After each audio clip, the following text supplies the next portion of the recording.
Netcasts you love. From people you trust. This is Twit. Hi, this is Leo Laporte, and this is my Tech Guy podcast. This show originally aired on the Premier Networks on Saturday, May 25th, 2019. This is episode 1594. Enjoy. The Tech Guy podcast brought to you by LastPass, the #1 most preferred password manager. Just remember your master password and let LastPass remember the rest. Visit lastpass.com/twit to learn more. And by SimpliSafe. Protect your home with the exceptional security system that will stop fear at your front door. Visit simplisafe.com/twit for free shipping on any system order. Well, hey!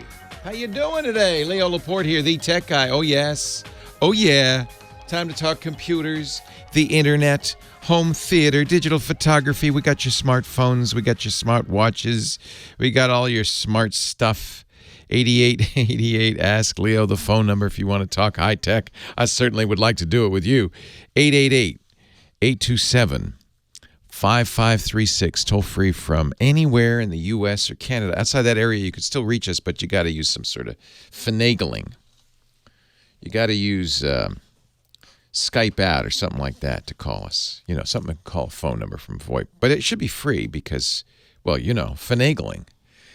888-827-5536. The website, techguylabs.com. I mention that because I know sometimes people are, you know, I don't know, doing stuff.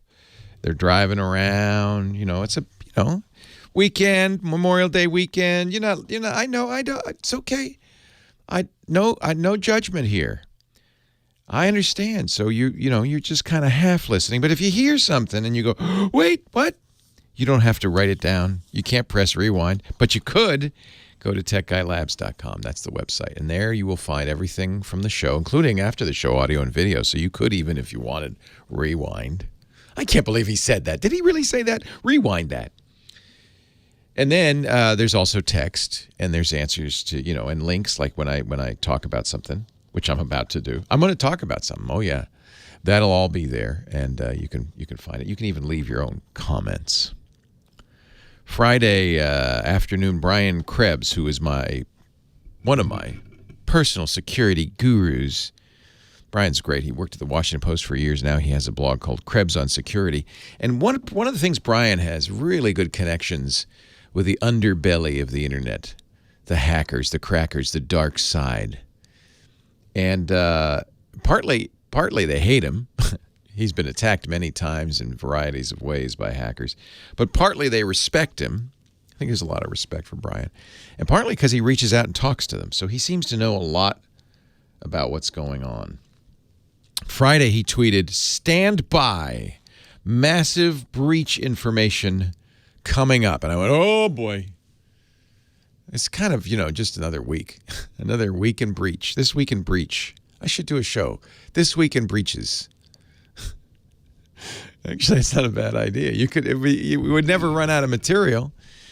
So, you ever get a title from First American? For when you buy a house, you have to go to a title company. The title company makes sure that the people selling it to you own it outright and all that stuff. And there's a whole thing. Sometimes they hold the money in escrow. There's a whole thing they do. It's pretty much part of buying a house, title insurance. First American's #1. In fact, I have bought several houses with First American Title as the title company of record. Well, little problem with First American.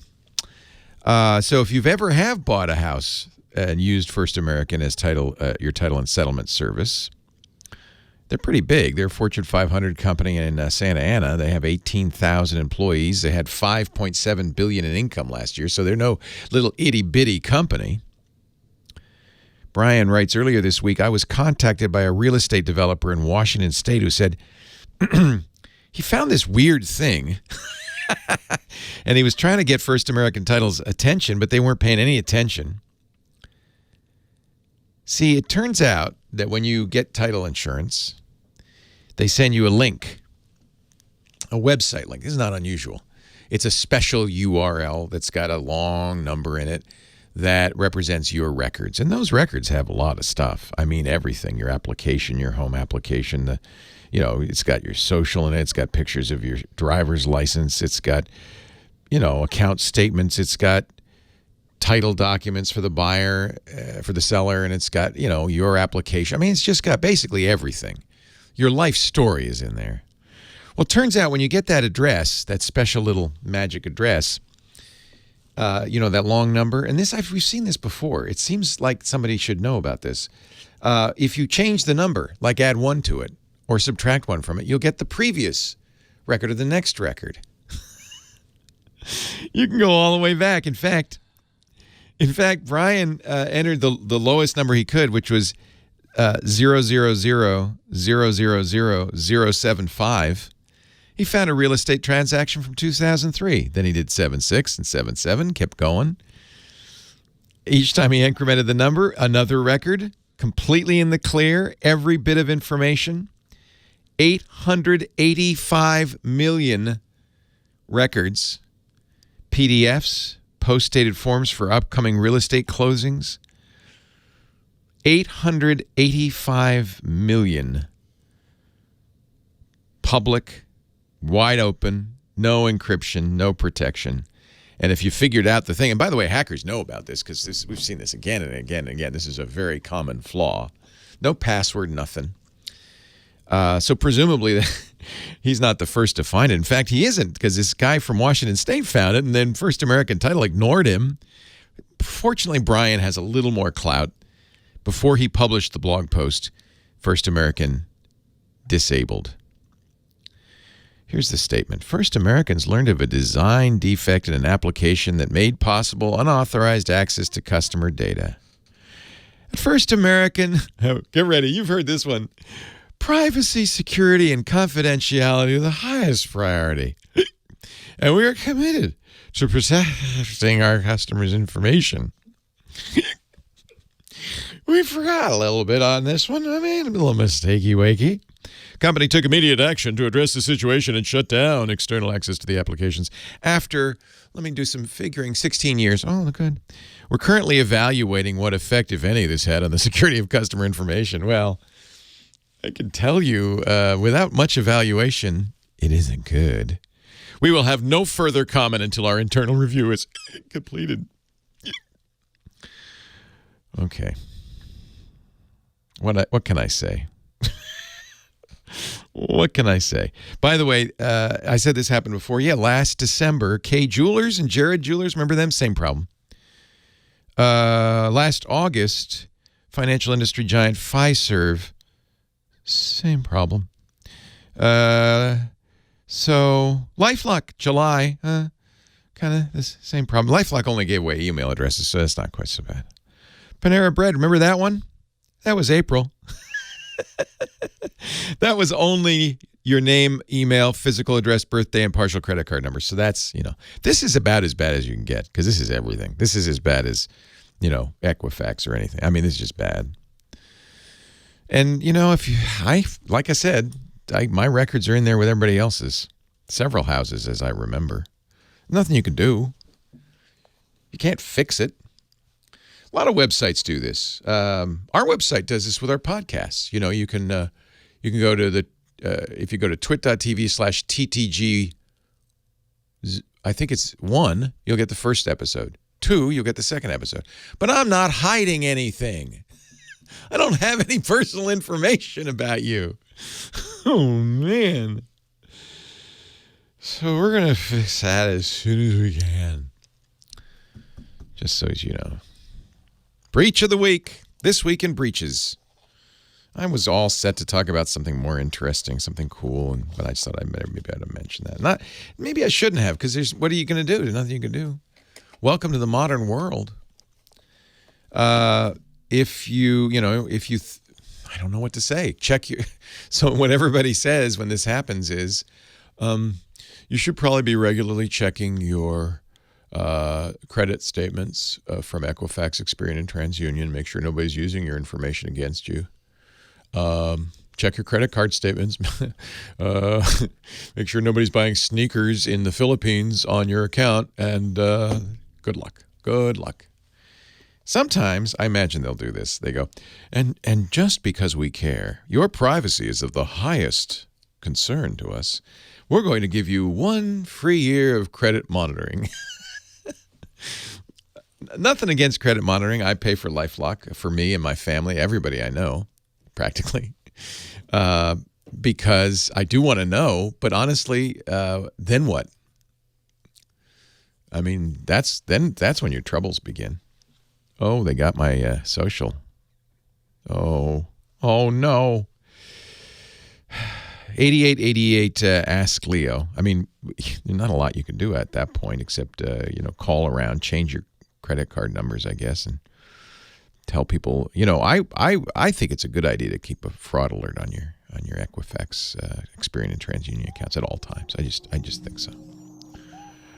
Nothing is more important to us than your phone call. Please stand by. We will take your calls next. Leo Laporte, the tech guy.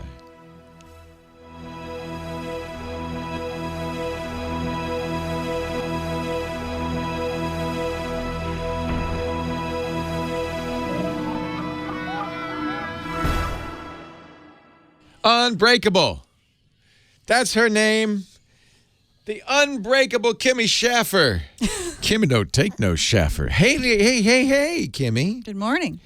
How are you? Good. Happy Memorial Day weekend. Oh, my God. Is this Memorial Day weekend? It is. The traffic tells me so. Oh, I know. I'm afraid I wore a white belt and white shoes today. I'm maybe a little premature. Oh, you know what? I don't follow that. I wear white all year long.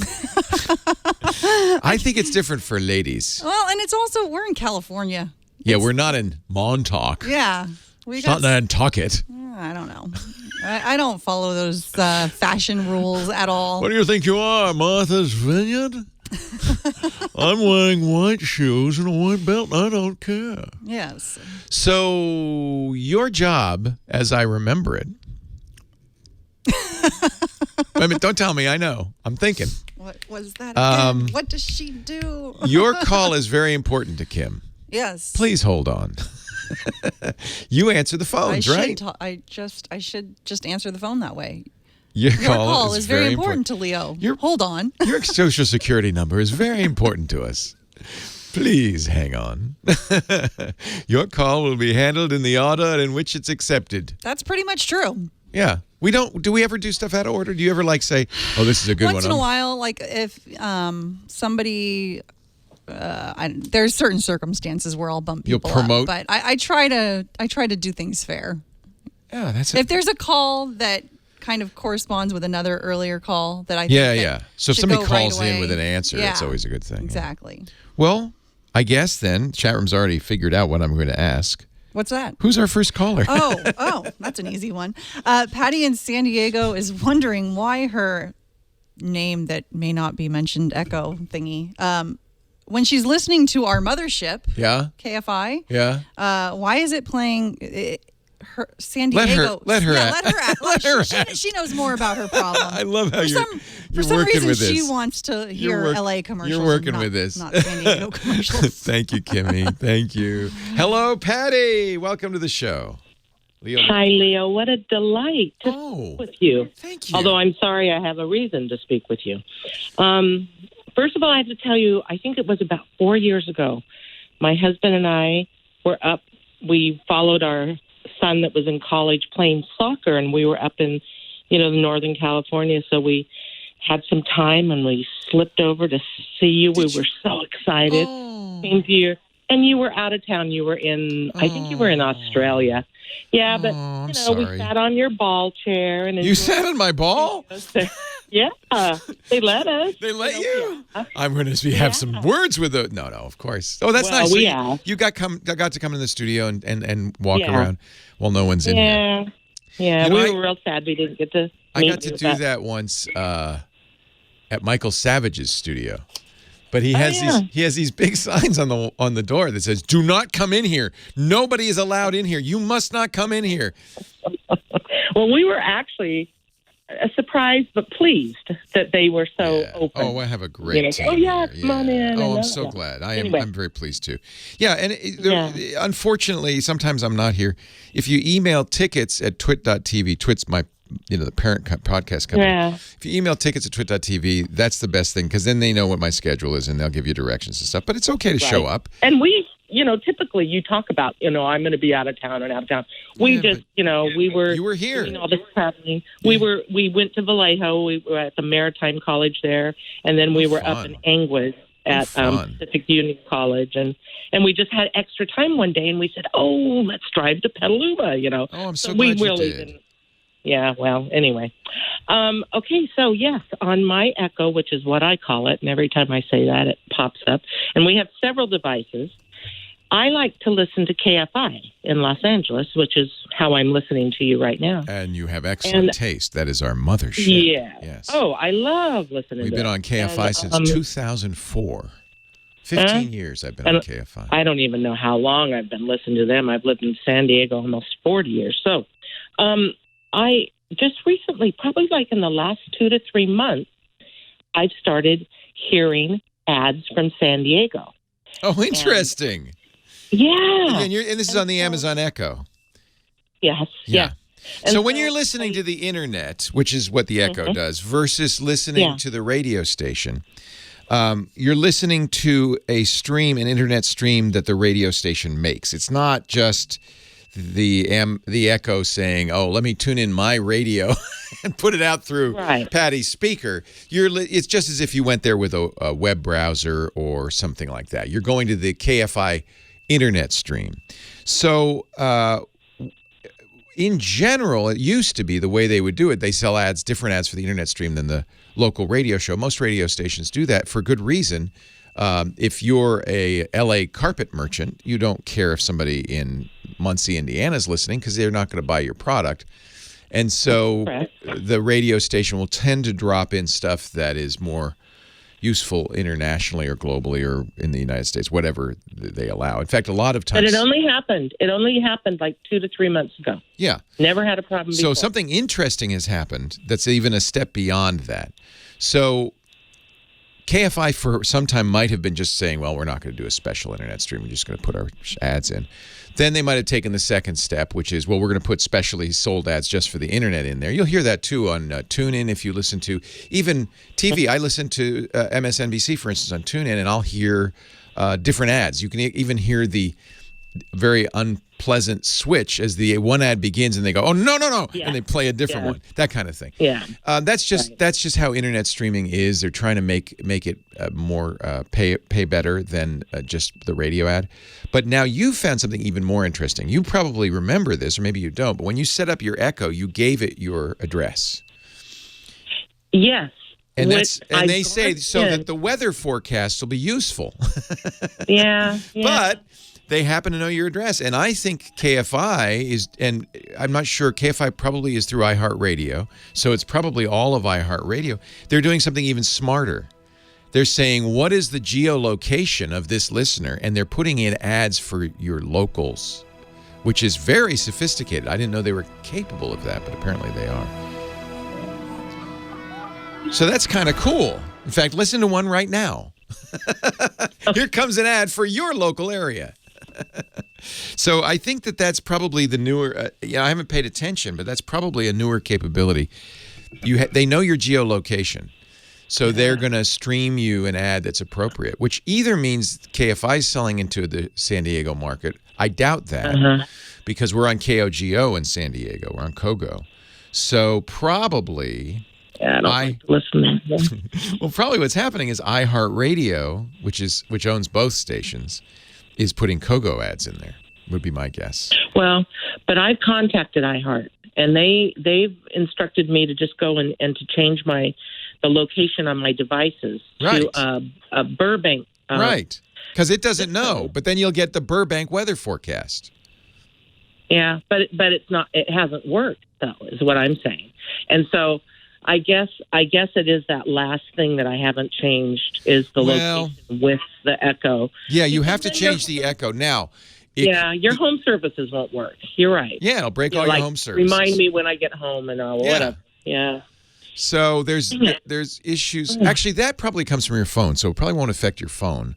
But it would affect if you say, what's the weather going to be? It's going to say, in Burbank today, it'll be 54 degrees. Right. Because I think I do have one email still associated with the Echo that I haven't changed. Darn it. You really want those LA ads, huh? Yeah. No, well, I just don't like the San Diego ads. There's one person in particular. I don't like the tenor of his voice. You know, there's certain voices that... Yeah, they rub you the wrong way. And you know what? I turn it off. I just tell it to turn it off, and I'm just tired of doing that. And, you know, I've been researching this through iHeart and through KFI for now, 2 months. Don't tell iHeart or KFI this. This is top secret, just between you and me and the thousands of people listening. But we also do a podcast of the show. Yeah. And it has... After the fact? Yeah, well... You can even listen live.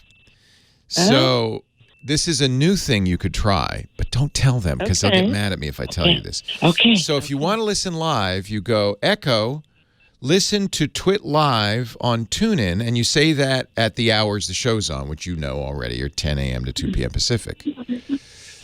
Oh, see, mine just came up and said, I didn't find Twit on TuneIn. Oh, well, just let me try it again. So yours responds to the Echo word? Yeah. Echo, listen to Twit Live. Okay, let's see what she does. I'm not sure. Son of a gun. Sure. What have you done? What have you done to my Echo? It's supposed to work. Well, so that'll work. Does it not work anymore? Okay. I think it works. So that's one thing. That would listen to our live stream. That you would not hear whatever that voice is you don't like. You would only hear my voice. You could also listen after the fact, and then you would hear basically the same thing. But it's not live. That's only when you're on. That's only when you're on. That's not the other times when I listen to the radio. Yes, I can't help you with the rest of the time. Right. That's only when because I stream my own version of it. Right. I get it. Oh, so I'm so sad to hear that because I thought, if anybody is going to notice. Well, there's two ways they know where you are. One is the address you give Amazon. Right. And the other one is your internet address. And they also know that. Oh, yeah. So that's not useful to them for weather or emergency services or any of that stuff. But, or ordering stuff on Amazon. But that you can't change. That would be too hard. Right. You can, but it's a lot of work. Yeah, no. Echo, listen to Twit Live from TuneIn. They're saying that... Does it work, chat rooms? Chat room, it says it does kind of work, but... but that would only work for me. Not everyone is as sneaky as I am. Well, I'm going to be now. Patty, it's great to talk to you. I'm sorry I missed you. Come back again, okay? Yeah. Thank you. Your staff was wonderful to us. Thank you so much for everything you do. Thank you, staff. See ya. Bye-bye. Bye-bye. Leo Laporte, the tech guy, 8888. Ask Leo. Normally, Scott Wilkinson, our home theater geek, could be joining us right now. He is taking a much-deserved weekend off. Good for you, Scott. But usually when he does that, he goes up to Santa Cruz to visit high school friends. I think that's what he's doing. But he'll be back next week talking about home theater. You know what the good thing about this is? It gives me a little more time with you. Alan, Murrieta, California. Leo Laporte, the tech. Leo, how are you, sir? I am well. We worked together at Tech TV. Oh, man. Hello, sir. What did you do at Tech TV? Yeah. Well, I didn't work for Tech. I was a contractor. I was running a satellite truck. Oh, my. How fun. I worked with you at E3 and at CES and the opening of the Star Trek ride at the Hilton. Jim Grant. The old Hilton. Yeah, it's not the Hilton anymore. Yeah. So, that's so cool. That was when Tech TV thought it had lots of money because it cost us more than $1 million to, think about it, a sat truck to stream live from the floor of CES all week long. That was cray-cray. Oh, yeah.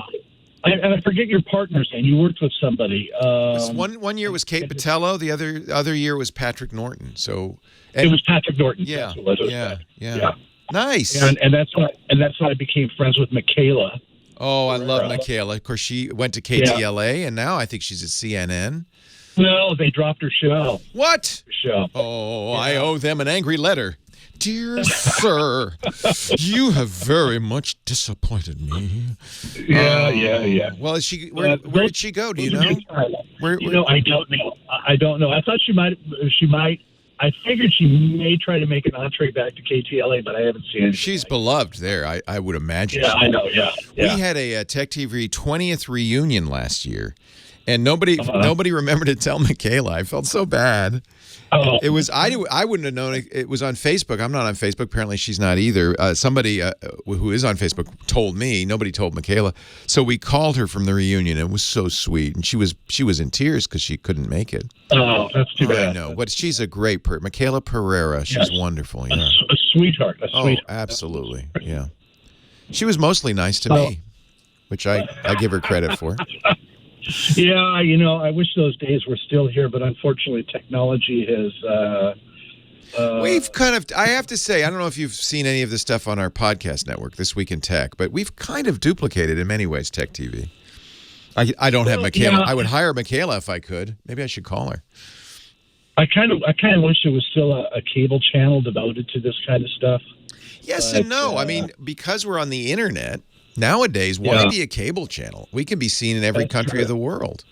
It's probably cheaper, too. We're more like Netflix. Oh, it's a lot cheaper. Tech TV never made money. They made money one quarter because they pretended that they didn't have any expenses. Well, didn't that start out as it was ZiffNet or ZDTV? It was Ziff Davis was the big magazine publisher, and they called it ZDTV. But then we would call people and say, this is Leo calling from ZDTV. And they'd say, what is that, the Pasta Network? What is ZDTV?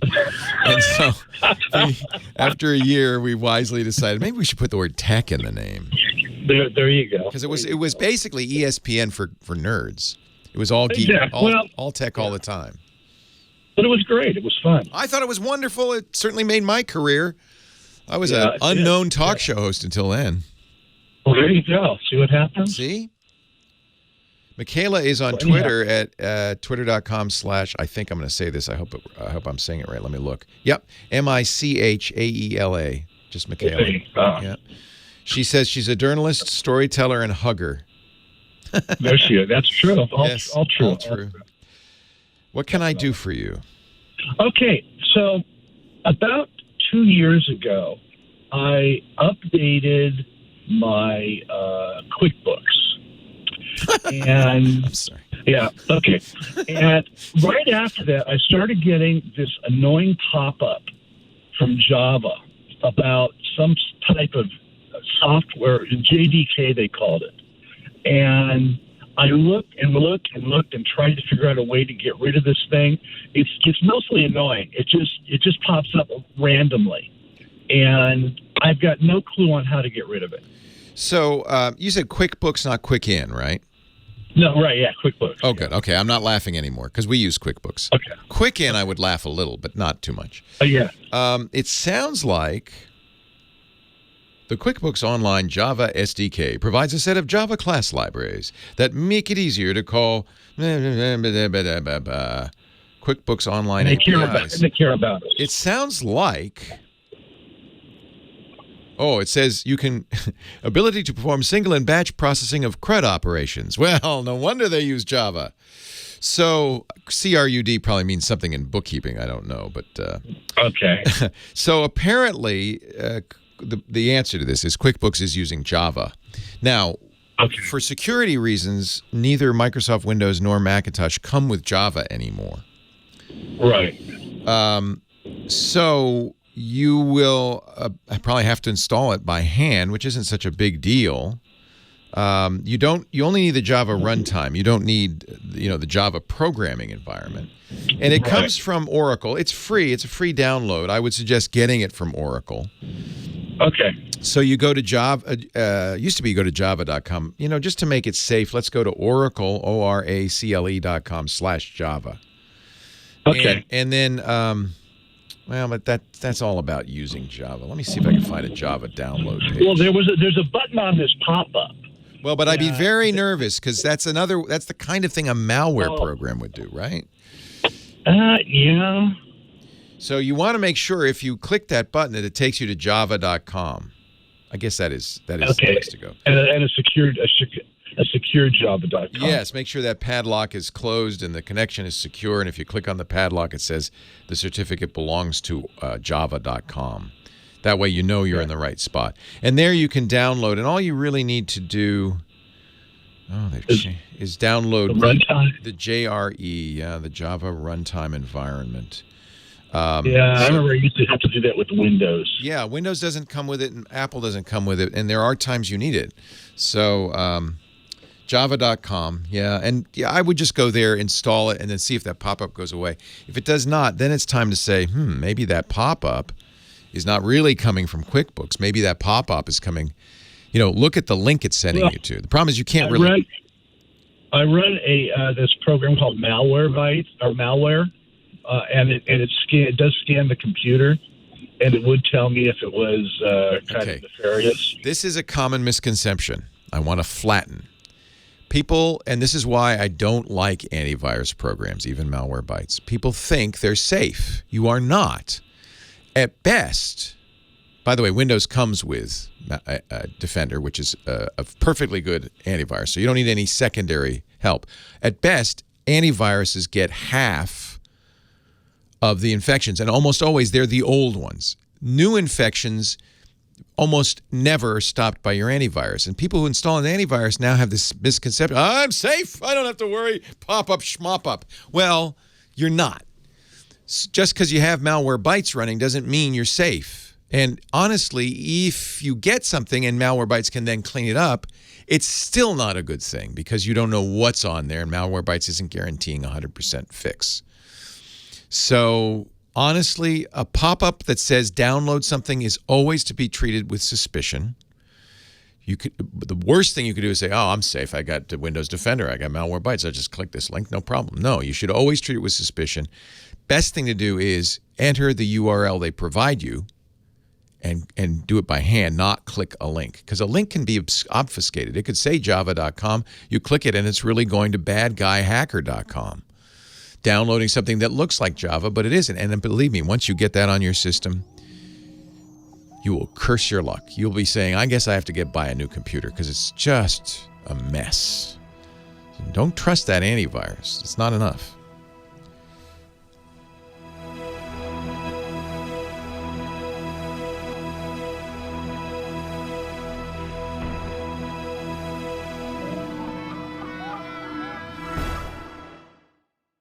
(8888) Ask Leo. That's the phone number, 888-827-5536. Jason is on the line from Lake Elsinore, California. Hi, Jason. How you doing? I'm well. How are you? I'm sitting on the freeway, but that's okay. I'm sorry. I'm sorry, man. That happens. What can I do for you today? Well, we're organizing a festival, and a while ago I heard about some technology called a marketing beacon, like location beacon. I wanted to know, is it legal? Yes. And which one should I get? And which one requires the least amount of programming? Because I don't do that. Interesting. What's the name of the festival? Don't tell me Fire. No, it's Fire 2. This time we're going to have some tents. We have plenty of tents. It's called the WeLoveAmericaFestival.com. It's actually free to attend. Nice. And we're celebrating America 4th of July weekend. It's on July 6th. Oh, what fun. And where's it going to be? It's at the outlets at Lake Elsinore. Oh, that sounds wonderful. WeLoveAmerica.com. That's a good URL. We Love America Festival. Festival. The first one was already taken. Yeah, I bet. Yeah. We Love America Festival. And are you going to have what kind of, are you going to have music? Oh, we've got music, we've got a beer garden and food trucks and vendors and stuff for it's going to be a blast. Sounds wonderful. So, so the beacon technology is kind of interesting. Everybody thought this is going to be the next big thing about 3 years ago, and I think it's kind of dwindled out. The beacons use Bluetooth LE. It's a proximity system. So you get a beaconing device, and what you're going to do is you put some information on that device. So one potential use would be at a museum where you have beacons, because they're short range, next to each painting. And as a person comes close to them, they have to be running the software on their phone. The phone will say, you're standing next to the Mona Lisa. Is this not a beautiful painting? Et cetera, et cetera. But a festival would be great too, because, you're at stage 4. Here comes, the next act or whatever. Or here's, there's all sorts of things you can do with that. The problem is that I don't know if people know about it. So there are a lot of companies that make beacons, and there's even iBeacon, which is as you might guess, I think an Apple standard. And then there's another standard called Eddystone. But you can get a beacon that will support both. Most modern phones will support beaconing, iBeacon. In fact, Apple has a page, developer.apple.com/iBeacon. Give your iOS apps the ability to determine their proximity to an iBeacon-enabled hardware. Okay, so you can do it. Probably the most sensible way to do it would be to have an app for the festival. So We Love America Festival app, because you can't count. I guess you could put up signage that says "Fire up your phone," and I don't even know how I would turn on beaconing. To be honest, I think what you really want to do is you want to have an app of your own. So 4th of July is pretty soon. I don't know if you have time to do this. In that app, you would then support beacons. Apple has its own beacon technology, so iPhones support it using the Core Location API. Androids have their own beaconing technology. I think that's probably Eddystone. I haven't really kept up on this. This was going to be the hottest thing ever. Yeah, Eddystone is from Google. Built with transparency and robustness in mind. I've got robustness on my mind. I'm trying to think. Did Ray Charles do that? Anyway, it's an open beacon format developed by Google, designed Eddystone format, blah, blah, blah. So you want to have a beacon device, and there's lots of hardware. I mean, I even see it on Amazon, a lot of hardware that supports both iBeacon and Eddystone. So you'll want to do that. If you're doing an Android app, you're going to have it be an Eddystone app. You do an iPhone app, you're going to have it an iBeacon app. You'll add those capabilities. And then what you have to tell people is get our app, and then they'll have to have the app open. I don't think it's possible on Android it will, but I don't know if it will on iPhone. If they get close to the beacon, will it fire up the app? I think not, but maybe that would be ideal, wouldn't it? That the app would open, but it just doesn't seem like that's the kind of thing Apple or Google would really allow. So you're going to have to say, keep your app open, and when you get nearer, there are little beacon logos you can put on devices, or by the stage or whatever. I think it's a neat technology. People were really excited. I remember, some of the tech journalists I work with saying this is the next big thing. And like most of the next big things I've ever heard of, they never went anywhere. It just kind of collapsed. Not sure why. The idea was, you'd have it in a store. You go into the store and it would be, I guess here's why it collapsed. Consumers didn't see the value of it. Merchants did. You get near a pile of shoes and the beacon fires off a message to your phone that says 20% off right now. Merchants love that idea. Consumers, I don't think consumers really want ads popping up on their phone. That was a dream that never came true. So, if you want to read, we'll put in the show notes Apple's description of their iBeacon. That's essentially the same technology as Eddystone. It's just different standards because they're different companies. But it will describe how you might use beacons. It uses Bluetooth Low Energy. And the nice thing about Bluetooth Low Energy is it can fire off. You don't have to pair with the beacon. It just sees the beacon, fires it up, and it goes. You just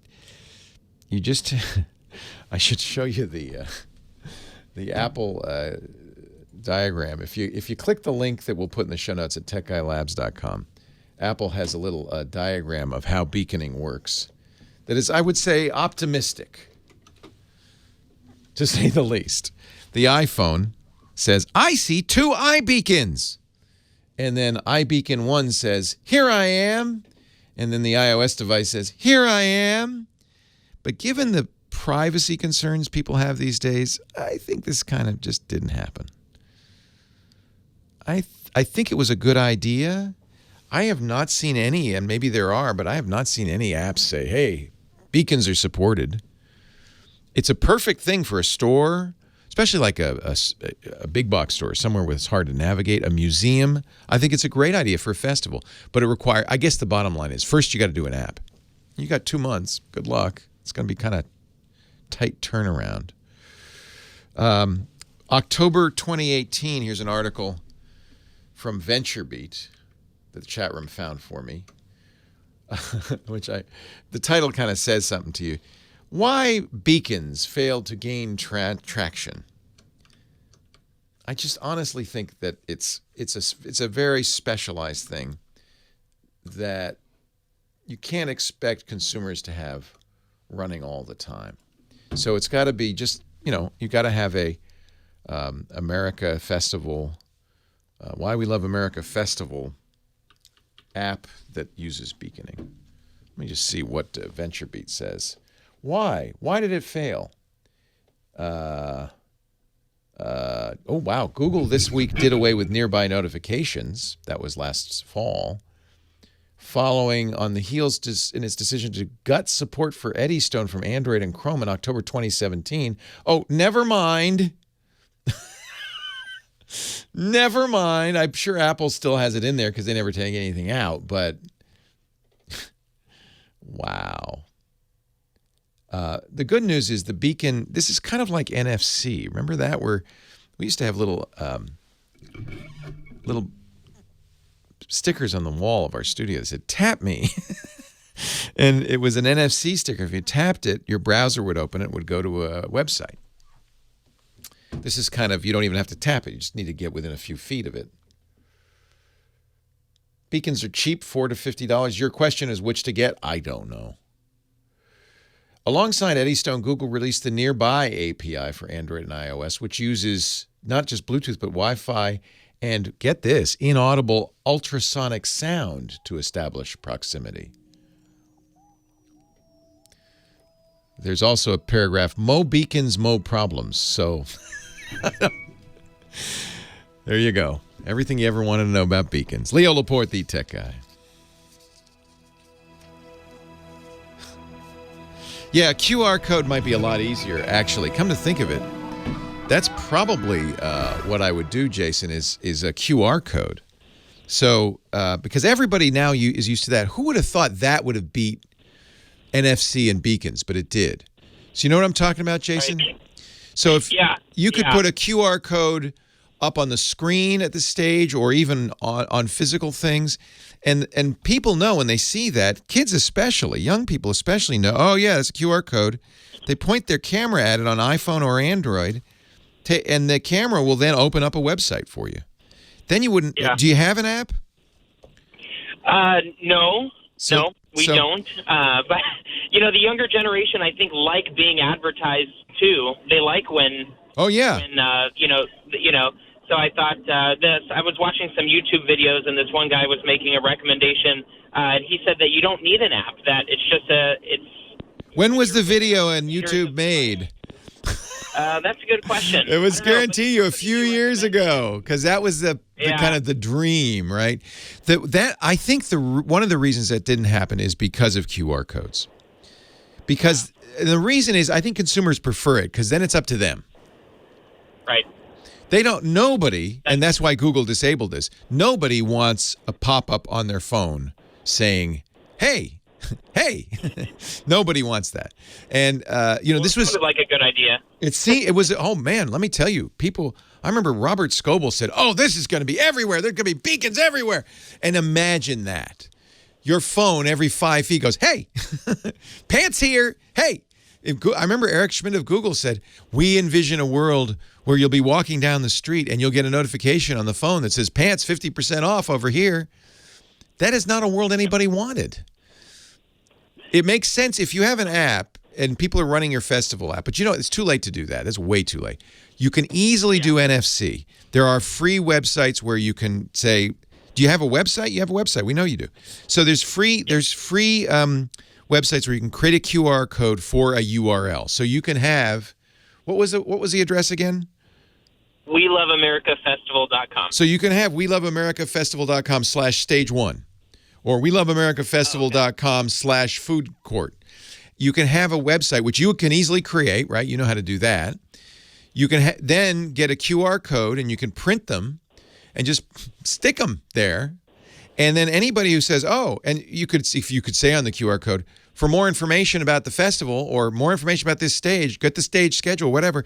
And the millennials will absolutely, I've seen them do it. They will absolutely whip out their camera. They've got it ready anyway, because in case there's a selfie emergency, they'll whip out their camera, they point it at the QR code, and it just opens up that page. And that's kind of the same effect as a beacon.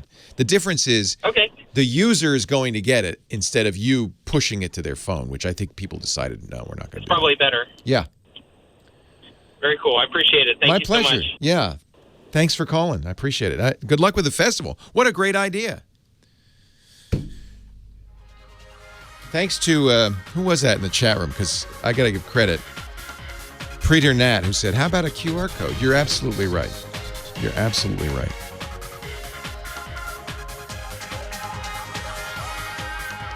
Well, hey, how are you today? Leo Laporte here, the tech guy. Time to talk computers, the internet, home theater, digital photography, smartphones, smartwatches, beacons. I haven't heard about beacons in so long. That was an interesting question. We came up with a better answer for the We Love America Festival at Lake Elsinore coming up at the 4th of July weekend. Yeah, see, I got another.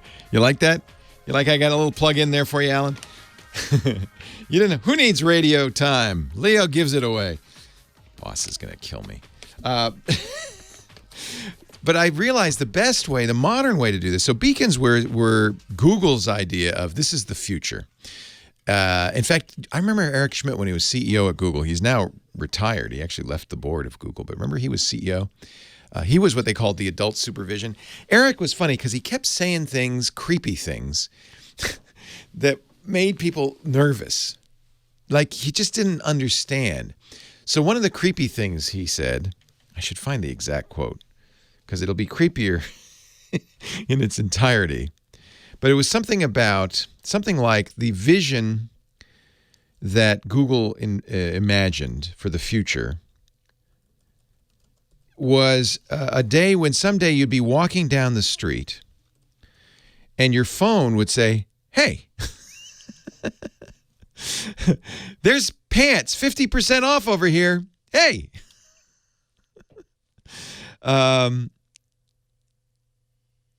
This is not the world we want. Especially, I mean, that's fine if it's just one store, but imagine as you walk down the street, every store you go by going, hey, over here. Yeah, this was Eric Schmidt's vision of the future. In Eric Schmidt's commerce fantasy, you're driving down the street. Somehow your phone knows you need new pants.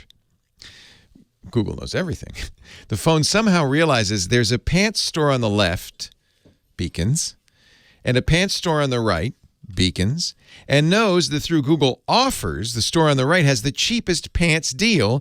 This is even worse. Your GPS says turn right for pants. Well, that's even worse. When you walk in the store, the beacon fires up. The system understands it's you, because Google told them, that you need new pants. So a salesperson says, hey, Joe, here's your pants.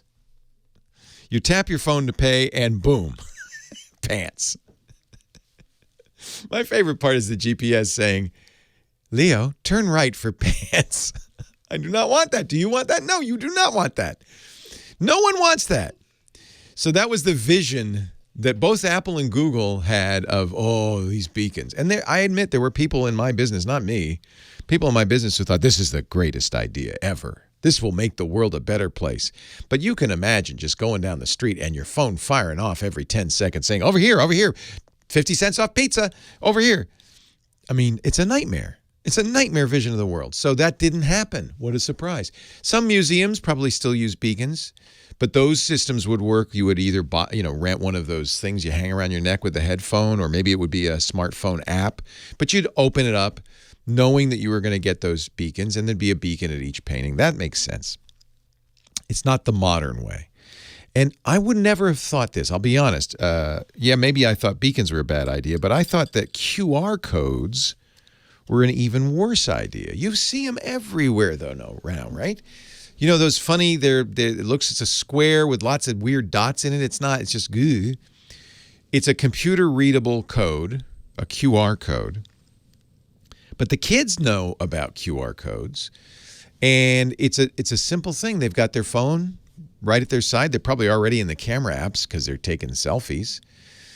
And they just go, and they point the phone at the QR code. They don't even have to take a picture of it. They just point the phone at it. The phone, and this works for both iOS and Android, the phone will go, and it'll open the browser because that QR code contains a web link.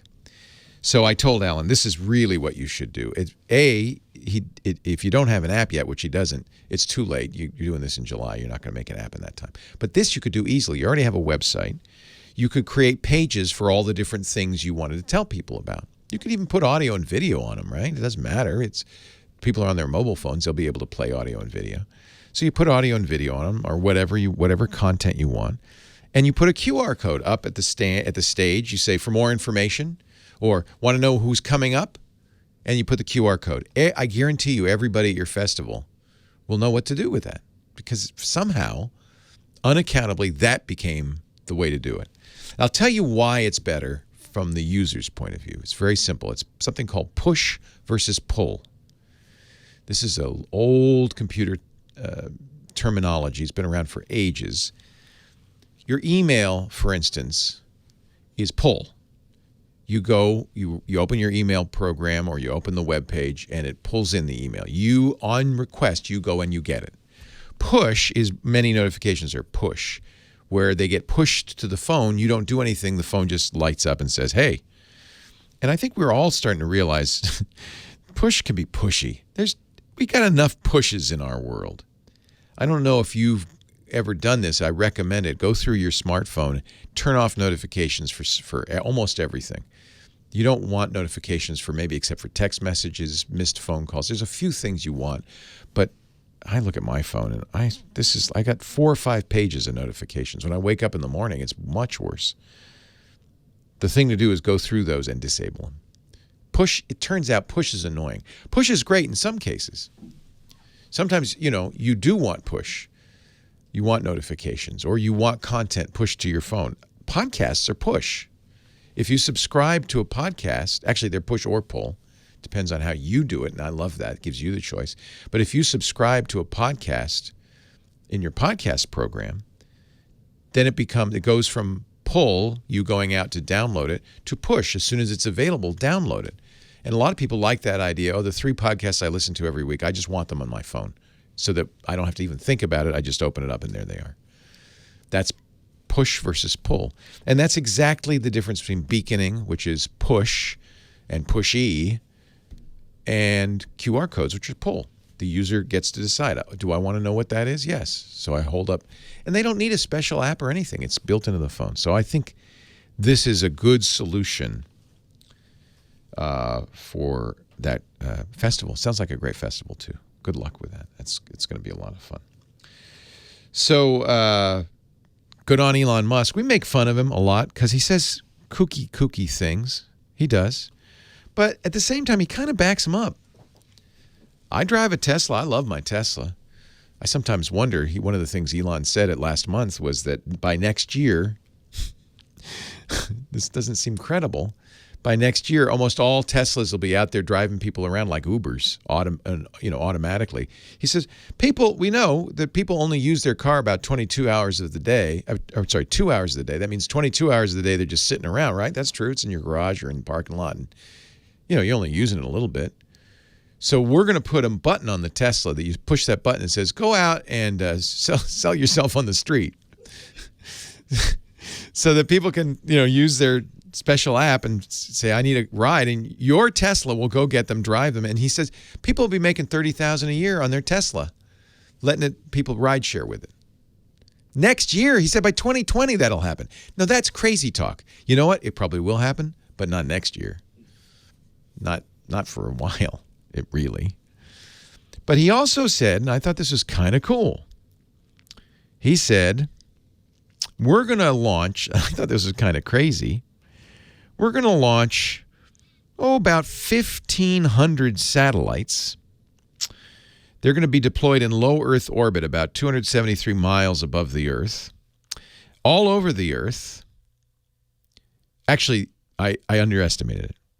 So 400 satellites so you could kind of get internet over much of the Earth. 800 for moderate coverage. But the goal, and the FCC has approved it, by the way, is to launch 12,000 satellites. Yeah, I undercounted it a little bit.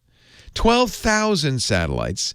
Just for reference, there are currently 2,000 satellites in Earth orbit. That's more than I thought. He wants to increase that number by 600%.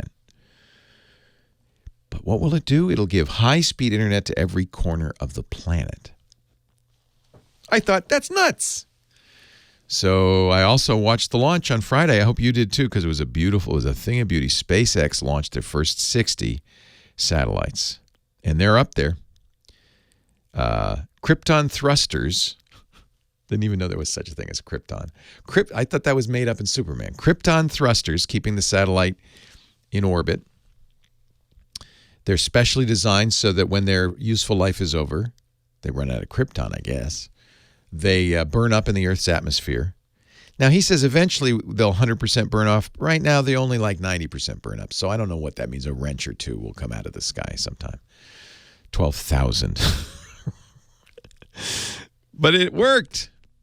He's got 60 satellites up there. He's got permission to launch more. Starlink.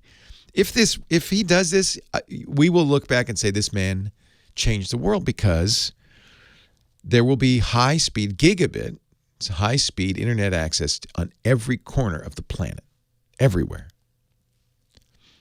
There'll also be a lot of space junk up there, but he apparently has ways to keep. There's something called the Kessler effect. You don't want to know. You don't want to know about the Kessler effect. Anyway, congratulations, Elon. Congratulations to Starlink. The technology is working, which means he can launch many, many, many more satellites. And they say in about 5 years, they'll have 12,000 up.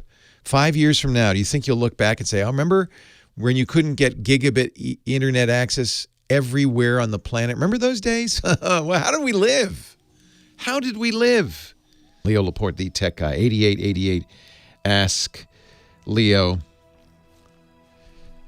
In the year 2525, if man is still alive, he'll have high-speed internet in every corner of the globe.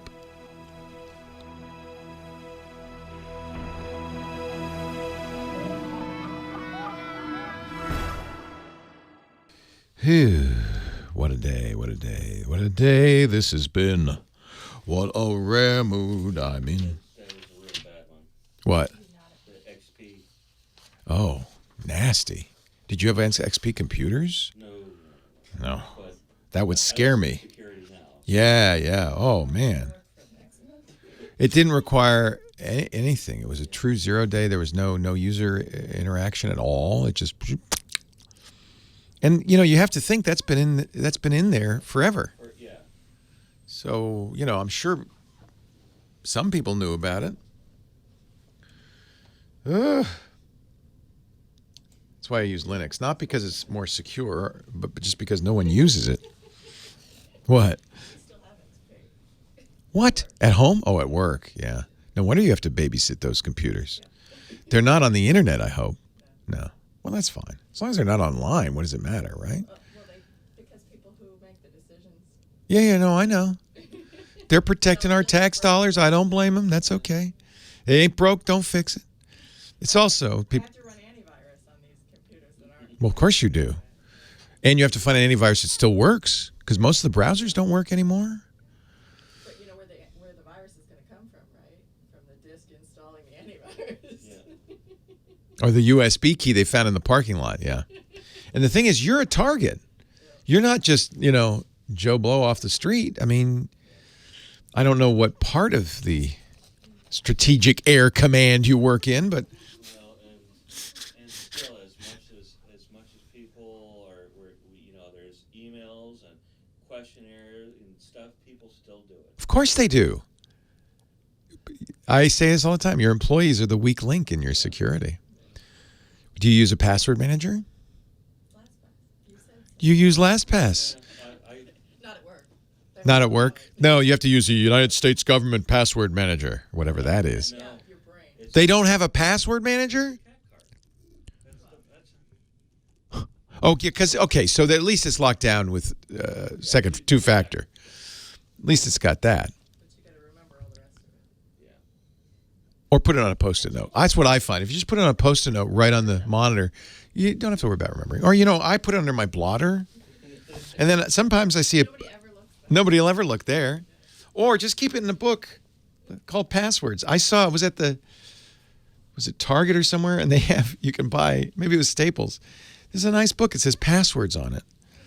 It's a nice little book. That's okay if you're at home, right? And nobody ever comes in the house. But I wouldn't do it at work. LastPass. At least she had different passwords. Yeah, it's fine for Grandma. I taught my mom to use LastPass. Everybody should use LastPass. By the way, they are our sponsor today. You see that? This episode of The Tech Guy brought to you by LastPass. There's no question we all have to know too many passwords. I mean, it's out of control.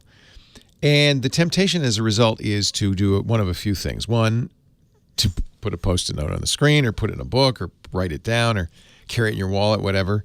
More likely, though, and this is what I see everybody do, even people I know who should know better, you use the same password over or a variation of the same password over and over. This is so dangerous because, with breaches, maybe you use that at First American Title. And you use it at 15 other places. Well, they got it all, right? Because their passwords are being breached all the time. So what you do from now on is you first of all, you go through all your old passwords and you get LastPass, go through all your old passwords and replace them. LastPass actually makes that easy to do. From now on, you use LastPass to automatically generate a long, strong, completely random password. Often, in some cases, stronger than the bank will allow. How many times have I done that at LastPass? I got a 50-character password. They go, no, it can only be 8. Okay, at least you can make it a good 8 with upper and lowercase numbers and punctuation. You can make it a good 8. And even with 8, it'd be very hard to remember uppercase A, lowercase u, %, plus 74. It'd be hard to remember that, right? Especially for many, many sites. You don't have to. LastPass stores it all. You remember one password, your master password. By the way, mine is very long, but I memorized it. That's all you need. That unlocks the password vault. Businesses absolutely have to use LastPass. That's what we use at Twit because it gives you administrative capabilities over 100 policies. We, for instance, have requirements on the master password, its length and its strength. We won't let people use, monkey123 as their master password. We require, you don't have to, but we do require two-factor. And they support all the weird two-factor stuff, all the high-end, the YubiKeys, of course. That's what I use. Duo security. And they have their own authenticator, which, by the way, does the thing I like best in authenticators. Google's started doing this too now. Instead of a 6-digit number, it pops up approve, deny. Was that you that tried to log in? Yes or no? That's so easy. Nobody has to type anything, but it's even more effective, a lot more effective than text messaging. LastPass is the way to go. Automate user management. Your password vault is never decrypted anywhere except on device. And by the way, every device, Windows, Mac, Android, iOS. It's the first thing I install whenever I'm installing a new system or a new phone. First thing I put on there, LastPass, because then it makes it easy to install everything else. And I know I'm secure. There's a LastPass for every user, LastPass Premium for personal use. At home, we use LastPass Family because that way I can share passwords with Lisa easily. We have a family folder. Whenever I put a password in that folder, it's automatically shared with Lisa. I also use, and I recommend you use, emergency access. My daughter was just saying, I had lunch with her yesterday. She said, yeah, you're my emergency access. I said, good job, Abby. So if something should happen to me or something, and she's by emergency access as well as my wife, if something should happen to us, our executives of our estate can get into our bank accounts. Otherwise, it's a lot of work to get into all that stuff, right? So you can designate emergency access. LastPass for teams is teams of 50 or fewer. We use LastPass Enterprise at Twit.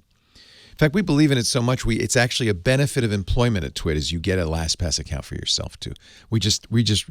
We know employees are the weak link, and it's really important they get used to using a good password manager and good password hygiene. LastPass does it. I just love LastPass. You will too. 13.5 million people signed up for LastPass and are loving it and trusting it today. tens of thousands of businesses. You go to lastpass.com/twit. You can see all the different kinds and install it on your system. Whatever you're using, LastPass should be the first thing you install. We thank him so much for supporting the Tech Guy podcast, but also supporting us at Twit. LastPass.com/twit. Leo Laporte, the Tech Guy. All right. I stand corrected. We have some Air Force people in here who tell me that krypton is a real gas. It's not made up. It's not Superman. That's kryptonite. Krypton is a real gas, although this is Elon Musk's new little satellites are the first time they've ever used krypton to power satellites, to propel satellites. It's really important, though, that these satellites, and this worries me, I hope it's not Tesla self-driving. They're autonomous. They're self-driving satellites. And because, as you might imagine, with 12,000 of them up there, plus lots of other space debris, some of it, as I remember, there's a wrench in orbit that an astronaut dropped during an EVA that's just floating around. The problem is, just floating around, it's going thousands of miles an hour, just floating around. And if it should be going, thousands of miles an hour in the opposite direction from you going thousands of miles an hour, that's going to poke a pretty big hole in whatever it is you're in. So it's really important that that this stuff up there avoid collision. So that's why it's got these krypton thrusters. These satellites have these krypton thrusters to keep in position. Of course, the position's carefully calculated, so they will not, in fact, run into anybody. But they've got to keep that position, station keeping. They got to keep right where they are, because if there's a collision, the risk is something they call the Kessler effect. So my friend Daniel Suarez, who just wrote a great novel called Delta V, was the guy who taught me about the Kessler effect. And actually, there's another good book that I recently read by Neil Stephenson called 7 Eves that also talks about the Kessler syndrome. You might also call it collisional cascading. It was first envisioned by a NASA scientist named Kessler, obviously, in 1978, where it's a scenario where the density of objects in low Earth orbit, where Elon's satellites are, is so high that collisions in between the objects could cause a cascade, kind of a pinball effect, in which each collision generates space debris, which then collides again and again and again. And what could happen? Already there are estimated 600,000 pieces of space junk floating around. What could happen is a cascade effect where you get so much debris that we're in fact shrouded by debris.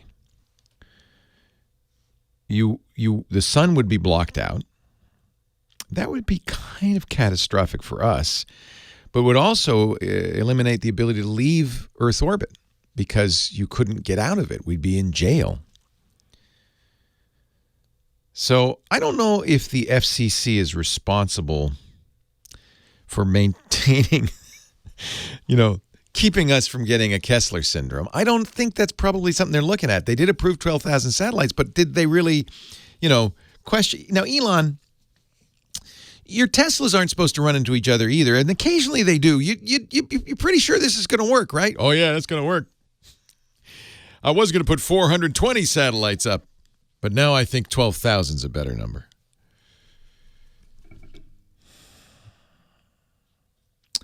In 7 Eves, Neil Stephenson's book, the moon gets hit and splits into so many pieces of debris that the sun is blotted out and the Earth dies.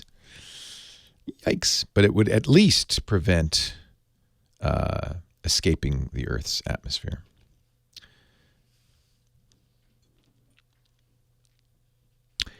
I hope it doesn't happen. I'm just saying. On the other hand, I love the idea of internet access everywhere. That is, I think you can. There have been things that have happened in our lifetime that have changed the world. My lifetime, anyway. Television is one. Television, many things contributed to the fall of the Soviet Union, but we really shouldn't ignore the fact that TV brought a vision of the world that was different from the Soviet vision into the lives of average Soviets. It's one of the reasons North Korea blocks television from the outside. The internet, 10 times that effect, 1,000 times that effect, globalizing the world in ways unpredicted, bringing Twitter into every household. Well, okay, not everything was good. But imagine the internet everywhere at high speed. That's going to be an interesting environment.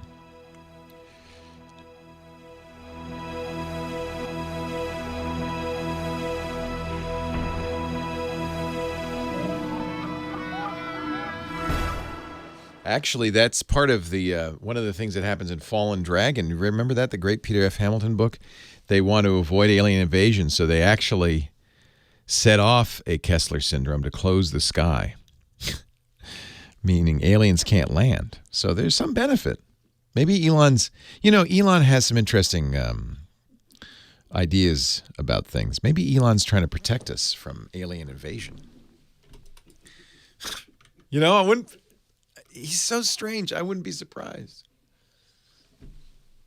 He's been everywhere, man. He's breathing the mountain air, man. He's all over the place because he's a traveling fool. He's Johnny Jet. Our traveling guru helps us travel better with technology at johnnyjet.com. Back home, Johnny. I am back home. Last week I was in New York and Connecticut, where I grew up. And actually, there's a new app out for if you're in New York City, and it's awesome, especially for tourists or locals. It's called Shoutable, and I just tweeted it. I'll put it in the chat room so people can see it. But I tweeted it and tagged your handle, by the way, so people can see Natalie's picture. So what it is? Oh, this is hysterical. Right? So there's 3,600 linked New York screens, which, a lot of people complain because it's mostly like homeless people watching porn on there or charging their devices, but it's for people to charge their device and things like that. But this app will allow you to post messages for 1 minute for free. The first one's free, then it's $4.95 every other one. And you can put in just the names, really. And so I freaked Natalie out. Actually, I have video of it on my personal Facebook page where, I just said, "Hey, Natalie, you rock." And I put "Love Jack" or "From Jack." Aww. And she's like, "How did you do that?" And I'm like, magic. But anyway, it was this app called Shoutable, and it's brand new. And, I guess if it does well, they'll do it in other cities once they start rolling out these other machines. So here's the picture, by the way, on your website, johnnyjet.com, of Natalie, your wife, seeing the post from your child. Natalie, you rock. She must have been baffled by that. She did, and we were in a hurry. We were coming back from the Central Park. We went for a walk, and we're running to go get our luggage and check out of the hotel. And Jack was screaming in the video, and all of a sudden, I just said, "Stop for a second." It only took me less than a minute to do it. So you should have said, "Oh, I hacked it." I just hacked it. That's all. No big deal. Because in the movies, they always show hackers doing that. Like they could. So this is clever, but what it is obvious is they weren't able to sell the ads. So they thought, well, who else can we get to give us some money? Oh, we'll charge people $5 to put their personal messages up there. For 60 seconds. For a minute. So you got to time it just right. You do. But when you're in the app, it will show you, the closest one to you or the one that you're right next to or whatever. I just wasn't sure. That's pretty funny. That's really funny. I wasn't sure if it was going to be this one or the one behind me. So, because we were kind of like walking towards it.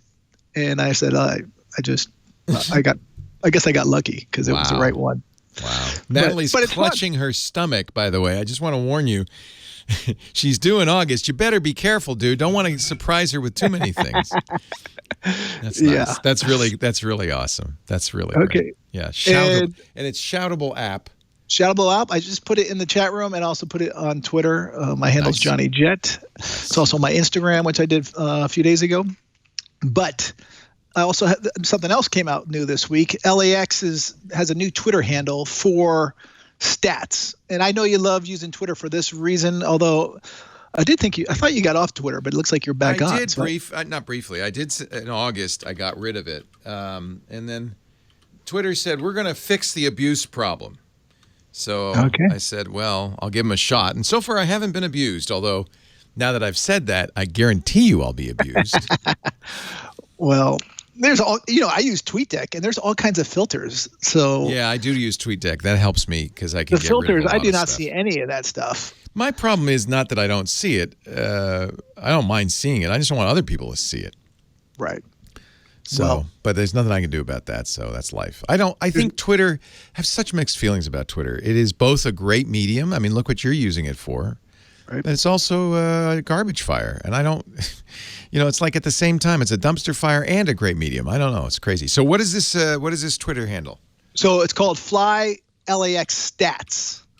Actually, I'll put it in the chat room right now so others can see it, or just go to Fly LAX Stats. Even if you're not on Twitter, which I know a lot of people don't want to be on it. Yeah, I don't blame you either. Yeah, it's the other problem I have with Twitter is it's so truncated and it's so in that I at least half the tweets I read, I go, either I'm having a stroke or this makes no sense. It just doesn't. It's like, what? What did he? What? You have some. When I looked at your Twitter handle the other day because someone tagged me, and I was like, Leo's back on. I tweet but very rarely. You have some big time followers on there, by the way. You got some big people following you. Steve Martin, Ashton Kutcher. Ashton Kutcher follows me? Yeah. Holy cow!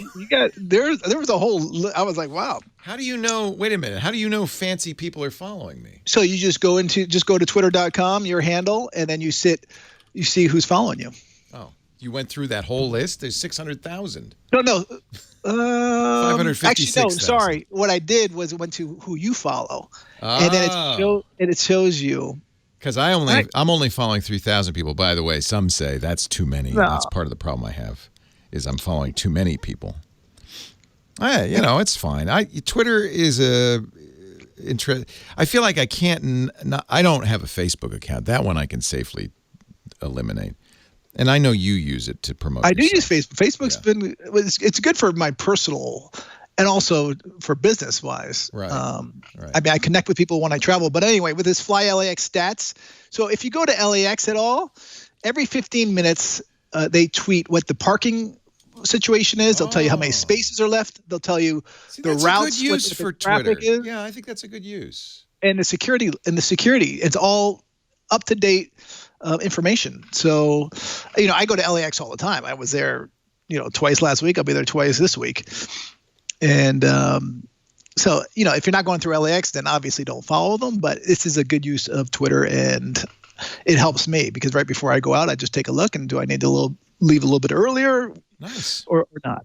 And although this weekend you really do, because people, the other day it was 44 minutes just to get into LAX. Yikes. And I think I might have mentioned this before, but the tip to get into LAX, always use the arrivals instead of going through departures.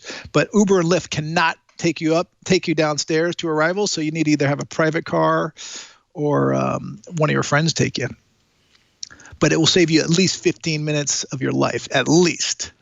And then you just walk up the stairs or take the elevator or escalator.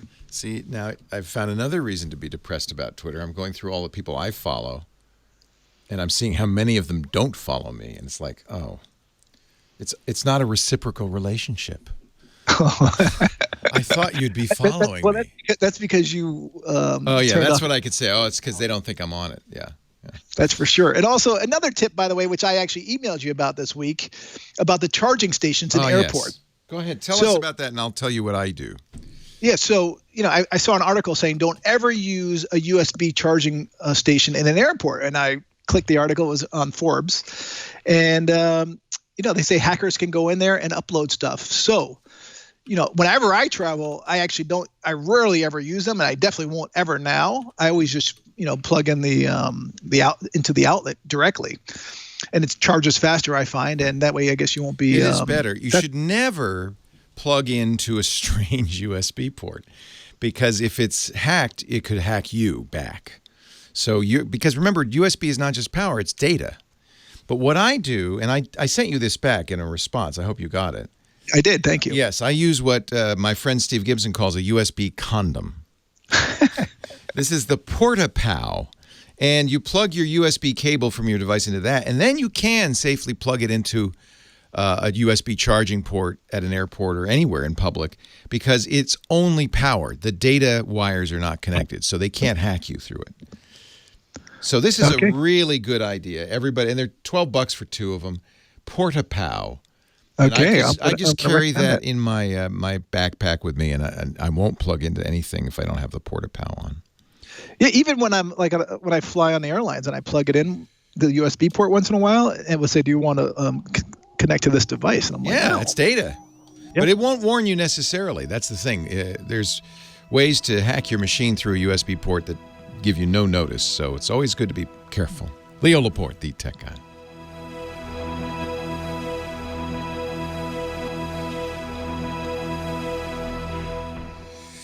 Yes, that's actually a really good tip. I'm glad. Or get a charge-only cable. That's a good idea, too. It's the same idea. But this way I don't have to worry, is this a charge-only cable or not? I just put this on the cable and it'll know. Big old jet airliner coming to take me away. Leo Laporte. Actually, I'm not, but Johnny Jet is.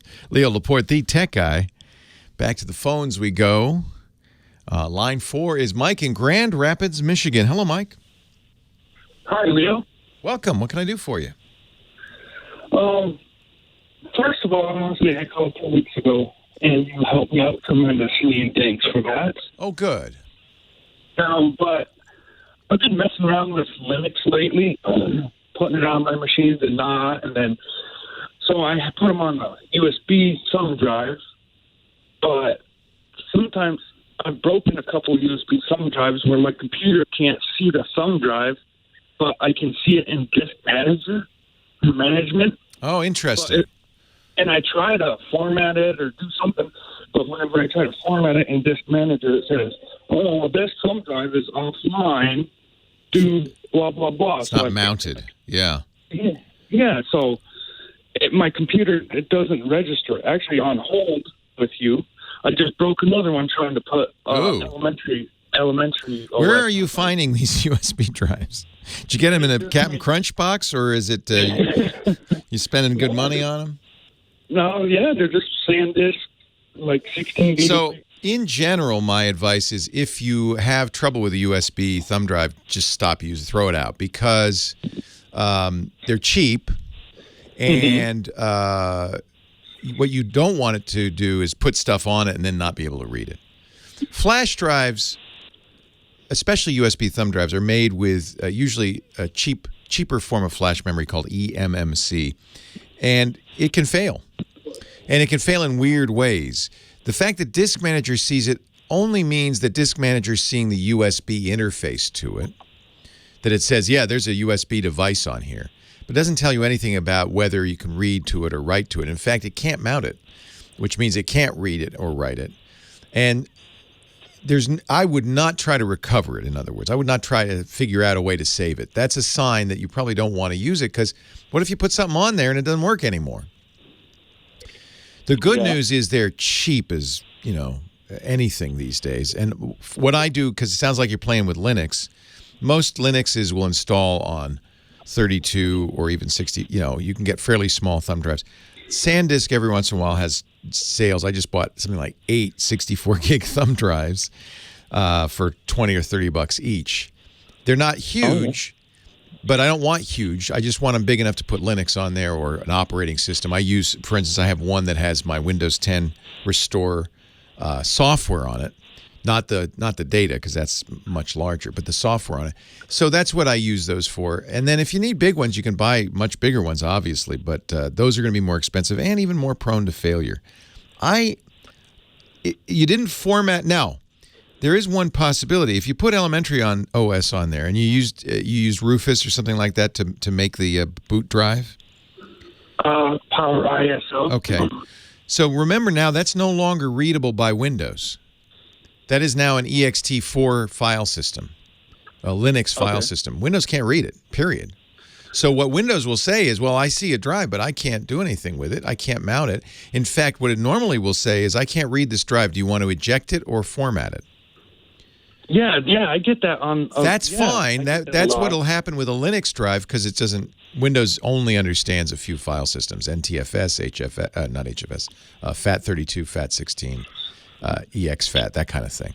So it's just I can't read it because. So In other words, if you say, okay, I put a Linux ISO on my hard drive, I use my burner to burn it onto the USB key, all of a sudden I can't read the USB key? Yes, because it's now a Linux formatted disk. Okay. That's normal. So why is this happening now? This machine, last week I tried to put, because I listened to you like Pop OS lately. It's my current favorite. I'm sad to say the Linux I've liked for years, Antergos, which was a really cool version of Linux created by an enthusiast to take Arch and make it easy to use. So it really was Arch Linux. Getting rid of that, hey? Yeah, he's going out. The team says, yeah, we're done. So yeah, I just heard that on one of your channels. Yeah, you could try Manjaro, which is another easy Arch installer. You could do Arch by yourself. But honestly, Pop OS, which is based on Ubuntu, which is based on Debian, has become my go-to Linux now for a number of reasons. The company that makes it, System 76, sells Linux computers. They're really, really good, and they've put a lot of effort into making this thing work not only on their computers, but I've thrown it out all sorts of crazy computers, old and new, and it installs without a problem, including with NVIDIA drivers, which are notoriously difficult for Linux. I just feel like Pop OS is at this point the go-to Linux distribution. So try Pop OS, yeah, by all means. I tried it, and I must have did something because it didn't finish installing. And now on that laptop, every time I boot in or turn it on, it goes into GNU Grub. And yeah, that's the bootloader. But it's not, so you're seeing a bootloader, but you're not. Are you going to do a dual boot, or is it just going to be that computer's all Linux? This computer's just going to be all Linux. Just do it again and just say erase entirely, start over. Okay. And it should work. If it doesn't, there is a partitioner. Then one of the reasons I like the Pop OS installers is primitive. It doesn't. Most Linux installers, and Tergos is a good example. There's a lot of options to check and so forth. Pop OS, basically, there's not a lot to do with it. You just say go. It only really gives you two options, which is one is a clean install, erase everything, or the other is do everything completely manually. You could also try that completely manually thing, and the way to do that, it's a good way to learn about disk partitioning, is just delete all the partitions that are on there, then back out of it and do an erase. So sometimes there's old partitions that it ignores. But I have to say, I'm very happy with Pop OS. They have put in a lot of features that are unique to it. It installs very well on a huge variety of hardware. It's one of the few distributions where beginners will find it the easiest to install, and experts will say, "Oh, they've done a nice job. This is pretty good. I'm impressed." So that's my new favorite, and it's free, as all Linuxes are. So yeah, if you can't read it a USB key because you put Linux on it, that's why. Of course not. You'd be able to read it on a Linux machine, just not on a Windows machine. Windows is kind of dumb that way.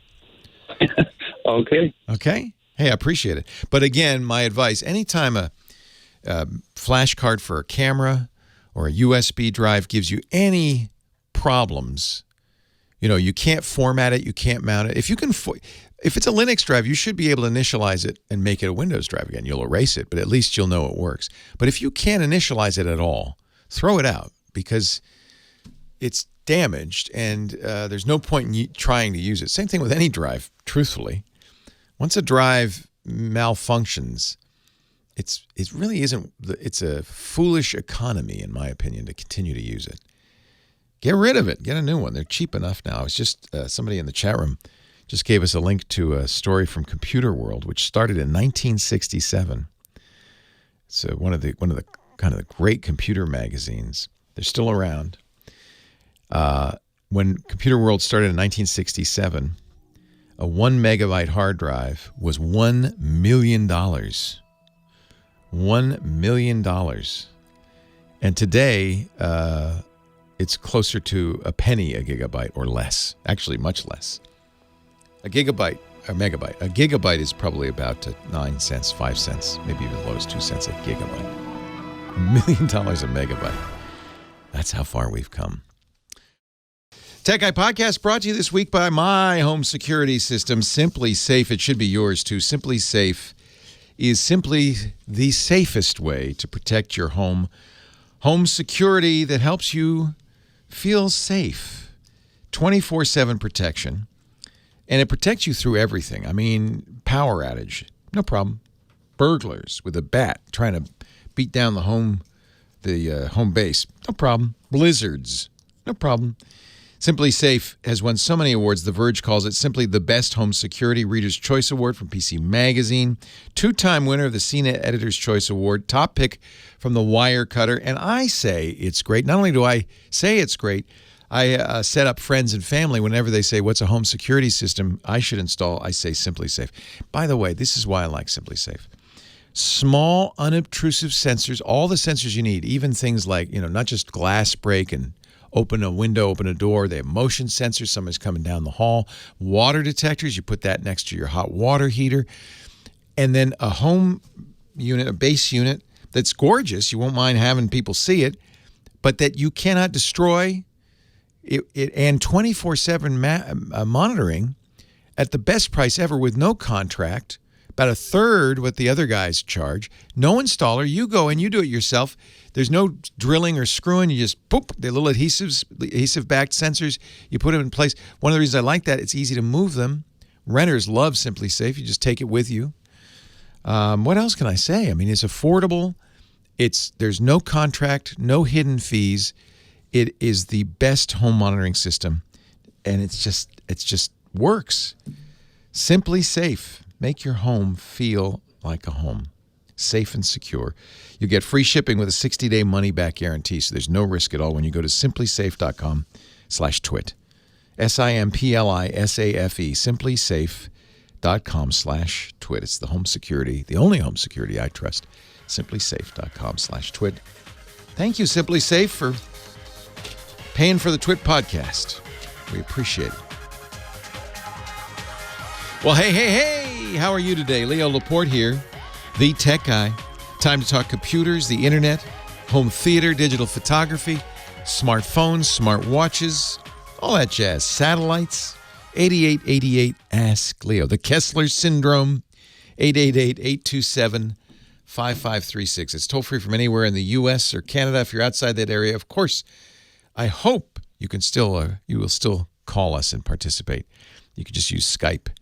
Or Skype out, I guess, because you need to call a phone number and call that number. It should be free. 8888 Ask Leo. Somebody in the chat room is asking about car break-ins using relay attacks. This is something we've known about for some time. Was it 60 Minutes that did a piece on this? I remember somebody calling in. Maybe it was our security guy, Steve Gibson. He said he was looking out the window and he watched as somebody walked down the street and one by one opened the door of every car, went in, took stuff out of the car, closed the door, went to the next one, and the next one, and the next one. And it comes from something called car relay attacks. If you have a key, a touchless entry system for your car, and most modern cars do, where you walk up to the car and you just open the door, right? It recognizes you. There's a reason that works. The key is a little transmitter. And it's transmitting a code, a unique, one hopes anyway, unique code for that key. It is unique to the car. The car says, oh, Leo's standing next to me, open the door. If you have a one-touch startup, it also will let you start the car up and drive off, right? Well, anytime there's a radio transmission, that's always a good place to look for a security problem. And you can go, I'm sad to say, you can go on eBay and for $30, buy a little amplifier. And you can use that amplifier in place of the key as long as the key itself is somewhere within, say, 100 feet. So, for instance, I'm looking at my car right outside my office window right now. I'm pretty close to my car, and I've got the key in my hand. If somebody had one of those little transmitters, they could walk up to my car. The transmitter has a much longer range than the car. It can see my key and amplify it. And to the car, that little amplifier looks like my key. They can get in the car, ransack it. They probably could even start it and drive off. Of course, they don't have the key. Once they get away from me, they can't restart it, so they have to drive it to somewhere, chop it up, and then sell the parts. So that's a big issue for these keyless entry systems. Now, the good news is manufacturers are aware of this. There was a 60 Minutes piece. It's certainly something they're aware of. As cars improve, they're going to start using better security rotating keys, things like that. But until then, the Steve Gibson's suggestion is you get a little Faraday cage for your key. What is that? Well, it's a bag with copper mesh in it, or some kind of metal mesh in the fabric that blocks radio signals. And you keep your key fob in that. If you're nearby your key or your car, as I am right now, keeping it in that little metal mesh bag will keep it from transmitting and eliminate those relay attacks. So just a good question to the chat room. Thank you, and that's the word of warning. Line 1, James, Ottawa, Canada. Hello, James. Leo Laporte, the tech guy. Hey, Leo. How are you today? I couldn't be better. How are you, my friend? Not bad at all. I got a question for you. Yes, I've just gotten into a new hobby, I guess. Well, I've been a ham radio operator for a long time. Awesome. And I got this little hotspot, and the hotspot is a Raspberry Pi with a transmitter for me to use D-Star. And you might be familiar with that. I am. That's really cool. Of course, that makes sense. D-Star is a digital radio transmission technology used by a lot of amateur radio folk, and it's very cool. And yeah, you can put it. You can do a little Raspberry Pi D-Star. That's neat. Right. Anyway, so I got intrigued just going through the setup for it, which was a little bit of a challenge. But did you get, just out of curiosity, did you get a little hat or a little attachment that gives you D-Star capability for the Raspberry Pi? Is that how you did it? It came. It was all in one piece, okay, in a box. Okay. So it comes with another piece of hardware, because I think that the Raspberry Pi would need some additional hardware to be used for D-Star. So absolutely. Yeah. It came. It was in a box. It's already pre-assembled. Nice. Very nice. Actually, I'm part of a radio club, and we bought like 10 of them. Oh, so neat. Got one, Perfect. It's a perfect D-Star device because it's $35. A little bit more up here in Canada, but it was the D-Star. It was the Raspberry Pi plus the. Yeah, you paid extra for the additional whatever hardware that it needed to do that. Yeah, that's cool. But, I mean, really cool. I don't have to worry about flipping reflectors on the radio anymore. I can just do it on the Pi Star app on the computer. Can you do moon bounce with D-Star? I can't remember. I'm not sure. No, it's mostly for kind of close by. It's digital though, so it can go anywhere, I guess. Yeah, I was surprised I was able to talk to England the other day. Nice, yeah. But my question is this. I got intrigued by it, so this morning I ordered what's called a CanaKit Raspberry Pi 3B+. Nice. So because I've never played with the Raspberry Pi before, and this was really interesting. It was really, it wasn't that difficult. Now, that's you can get that at CANAKIT, and I'm guessing Canada stands for Canada. It's a Canadian kind of hobbyist site. There are a lot of great sites for getting Raspberry Pis. I like Adafruit. Raspberry Pi sells them directly, and if you're in Canada, CanaKit is a great place to go.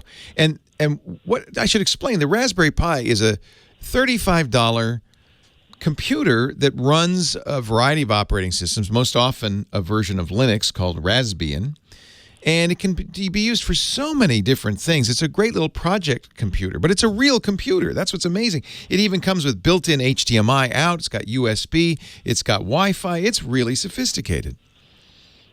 And that's my question is, where can I get some information to learn more about this Raspberry and stuff and how to use it? Because I'm used to Windows. I dipped my toe into Linux. I have a little tiny laptop that I've got Ubuntu on. I played with it a little bit, but I want to learn more. Can you point me in the right direction? Well, start with the official Raspberry Pi site, which is raspberrypi.org. And they have a lot of resources there, including magazines, books. Because Raspberry Pi is so open-ended, it really would depend on you thinking about, the kinds of things you'd like to do. I mean, you can go out and get a screen, keyboard, mouse, and use it as a computer, a real computer. And Raspbian is basically Debian Linux, so anything that they say about Debian Linux would apply. So you could use it as a computer. There is a version of Windows 10 for Raspberry Pi, by the way.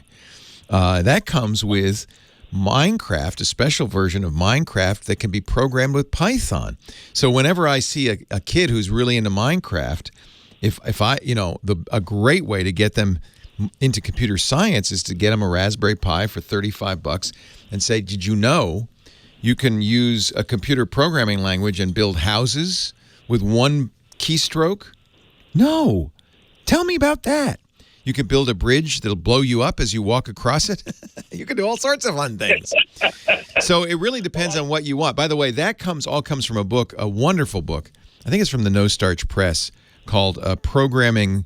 I think it's Programming with Python using the Raspberry Pi and Minecraft. Let me see if I can find it, because it is a fantastic book. If that's the kind of thing you wanted to do, learn Python. But again, it really depends on what you want to learn. Well, I'm not sure just yet because, I mean, being a ham radio operator, I play around with that a lot. But, I mean, this is such a cute little computer. I know. It's a miracle. It's incredible that it exists. So now, I wanted to throw in this little sidebar about what you were talking about earlier. I made a note of it. And when you were talking about that beaconing, and I was thinking, oh, geez, I might be able to do something like that. But the one thing I did want to mention is I've been in the business for many, many years. And 40 years ago, I was with a company that made this stuff, and it was, I guess, the baby beaconing. And what it did is it was very manual. You'd record a 1-minute statement on it, and then you'd put it in a house, and you'd put a sign out at the end of the driveway and say, to this radio station, this FM station. Oh, that's hysterical. That's hysterical. Hey, let me do one more thing I'd recommend. I should have recommended this right up front. My friend Aaron Newcomb has written a great book that will be a little more general for you. It's from Make. The great Make magazine is so cool. It's called Linux for Makers, Understanding the Operating System That Runs Raspberry Pi. So that's really specifically about the kind of thing you're talking about, which is understanding the Raspbian operating system. And then that will give you a lot of ideas about other things you can do. It's a wonderful book. So that's Linux for Makers, right? Yep. Linux for Makers is from Make Magazine. The author is my friend Aaron Newcomb. I will put a link in the show notes. I highly recommend it. It's on Amazon. You can, it's $16 on Amazon. Highly recommend it. That would be a great starting point. From that, you can kind of say, oh, now what would I like to do? And there's so many. There's almost an infinite number of Raspberry Pi projects out there. In fact, in some ways, that's the real challenge. What do you want to do first? And then you end up spending a lot of money on more Raspberry Pis to do more things. It's infinite. You could even do a little radio transmitter that you put in your mailbox so when people drive up to your house, exactly what you just described. That's a perfect use for a Raspberry Pi. Hey, it's great to talk to you. Thanks for calling, and I appreciate it. Yeah, I'm such a fan. It's one of the great inventions of the computer era, if you ask me. 8888 Ask Leo. We've got another 45 minutes to go in the Tech Guy Show. Give me a ring. Let's talk high tech, you and me.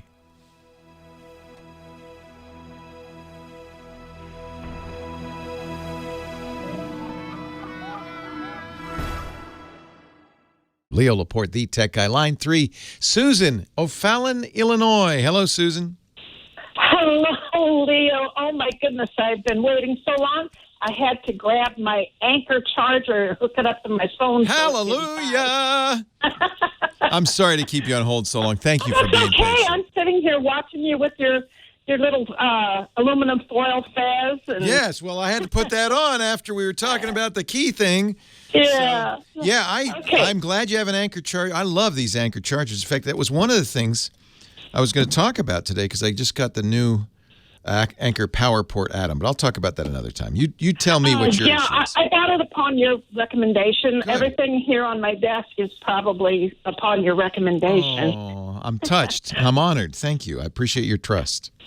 All right. Now, my question is, with this upcoming Windows 7 fiasco, I have been seeing advertisements for Windows 10 upgrade codes on eBay for $5. No! No! Do not do it. What are we supposed to do? I mean, do you have any indication as to what they're... First thing to do is take a deep breath. You're not, so what Microsoft has always done is give you about 10 years for any version of their operating system. And after 10 years, they slowly move it from fully supported to only patched for emergencies, and eventually they stopped patching entirely. Windows XP went through that, you might remember, a couple of years ago. Although, notice, with that very severe Windows XP flaw that came out, Microsoft did offer a patch. So, maybe they are willing, if it's a severe problem, to fix it. Then Vista followed shortly thereafter. Windows 7 is the next, and it'll go out of extended, what do they call it? Extended life, something like that, in January. So it isn't necessarily a reason to panic. In fact, Windows 7 benefits by being so widely used and so heavily patched that at this point, I think you can make the argument it's a very secure operating system. I had upgraded to the free Windows 10 on my desktop. I didn't like it, so I went back. Doesn't matter. You're golden.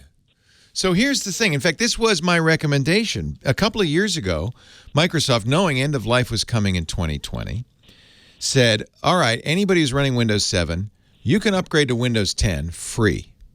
But this is a limited time offer, and it eventually, after about a year, expired. But here's the good news. If you ever took advantage of that, which you did, and remember, they gave you a window to roll back, which you obviously did, but you have now made that machine in something Microsoft calls entitled to Windows 10. It's got an entitlement. Oh. So at any time, you can just, for free, install Windows 10. You don't need a key. That machine is Windows 10 ready. I know. That's interesting. Never, ever buy a $5 key on eBay, because most of the time it won't work. And even if it does, it will break eventually. It's not a good idea. And it's, Microsoft charges $90 for Windows 10 upgrade. But any machine that's ever been authorized, now, presumably you upgraded it, waited a little while, not very long, and it became authorized. Once it's authorized, that machine has the right to use Windows 10 for free in perpetuity, forever. And I think you will find, if you try it now, that Windows 10 is very nice, very stable. In a way, you were smart not to do it right away, because there have been some security issues, but those most of the wrinkles are ironed out. I think the time is, you don't have to do it till January, but the time is right. Leo Laporte, the tech guy. Yeah, don't worry too much about it. I'm sorry I had to wrap, but I think you're going to be okay. So that's good news that you did that. Okay. Yeah. All right. I had a short question. Did you have time? I do, because you waited so long. I have all the time in the world. Okay. This is for a friend of mine. She bit on the window that popped up when she was on her bank's website paying bills. And it said, oh, my goodness, you've been hacked, and click here and call this number. And she did the whole schmear and was out a lot of money, but the bank helped her recover and everything. But my question is, and what I said to her was, if she was on her bank's website, wouldn't that mean all of their customers No. susceptible? Because she wasn't on her bank's website. She was on an amazing simulation. So what happens with the bad guy is they send you, did she start with an email? No, she was paying bills. She was on her bank's site? On her bank's website. So that's a more sophisticated attack.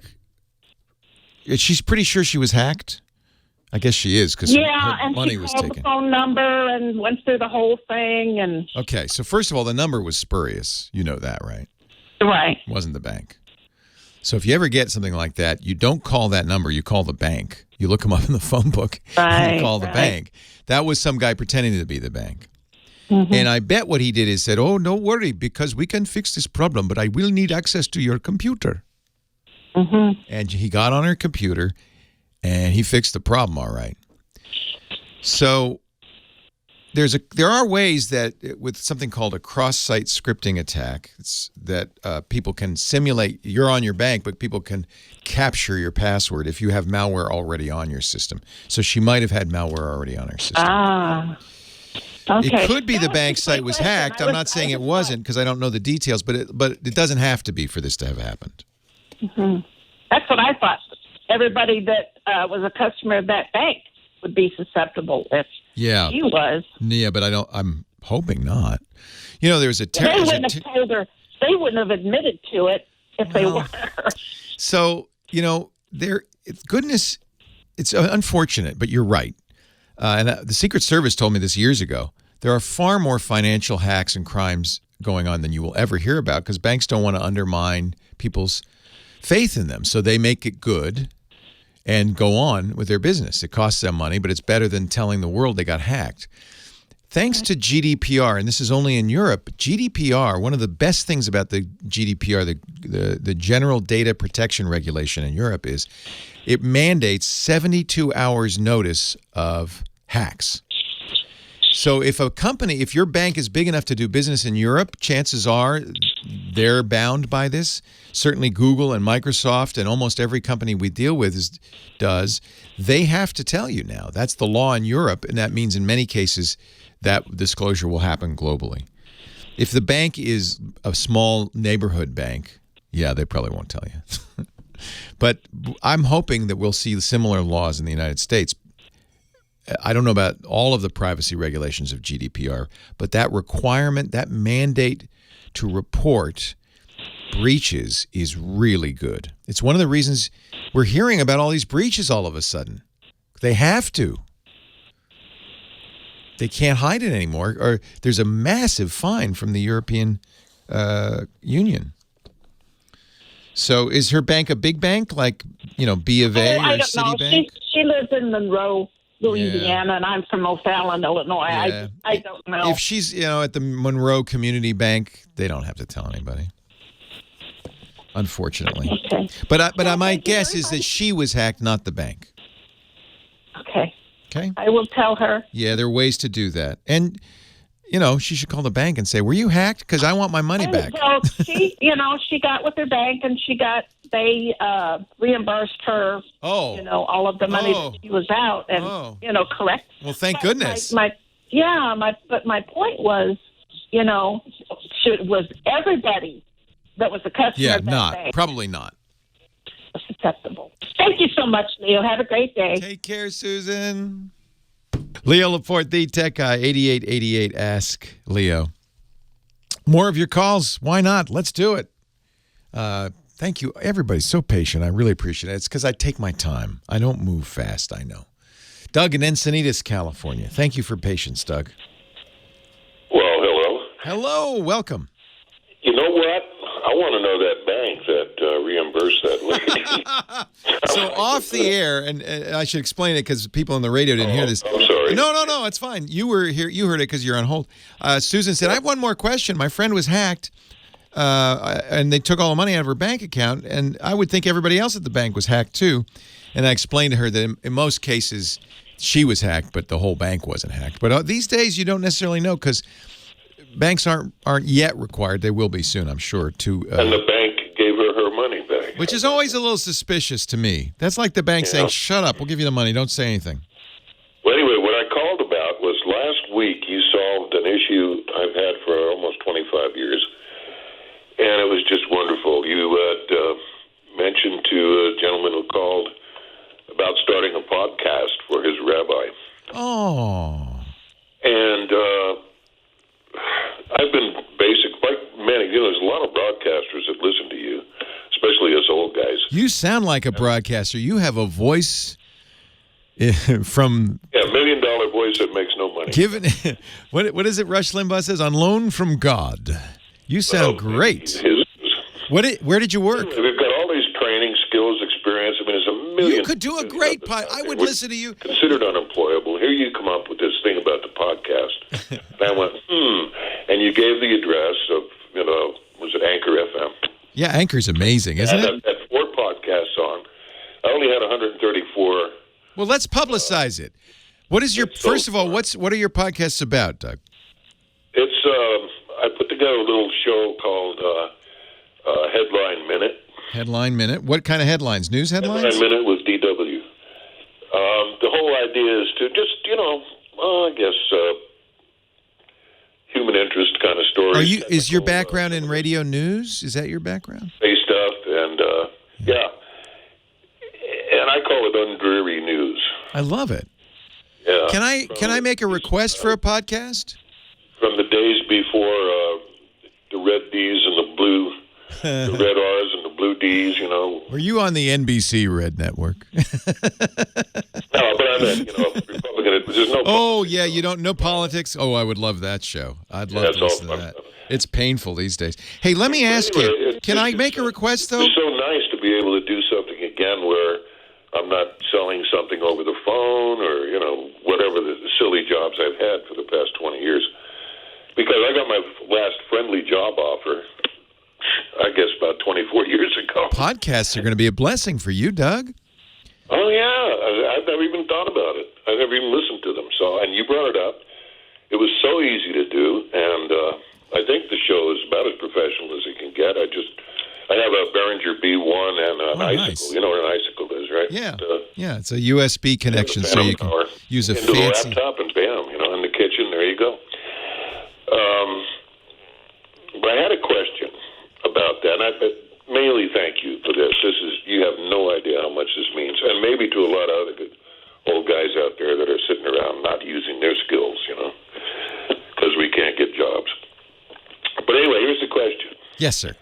Somebody told me in a message on Facebook that they asked Siri, and all they had to do was say, "Siri, get me blah blah blah." I won't say it because that's my question, and it popped right up. Now, if we're on the radio or if I'm in the podcast and I say, "Siri, get Headline Minute with DW," now, did I just trigger that across the you just, and that's a good way to promote your podcast. Get everybody listening to this show listening to DW. But, does that work? I don't know anything about Siri. I don't have it. So it will work. Siri is a question mark because Siri's kind of the dumbest.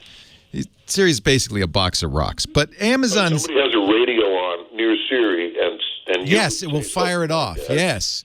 Which is why we don't ever say the... Whatever it was you asked for. Yes, we don't say the A word. We don't say the Google word because it will. But now one thing is for sure true, and you should look at Anchor, because one of the things that Anchor is great, it's ANCHOR.FM, is that they will turn your show, which is free to make, free to store, free to offer, they will turn it into a podcast that you can download from iTunes or other podcast clients. But in most cases, I would bet they would also make it available on Amazon's Echo and Google's Assistant. It's just... Could be. Yeah, well, I know it's on Google. Okay. So you could say... I don't know. I've gone on 9 platforms. Yeah. Within the second day.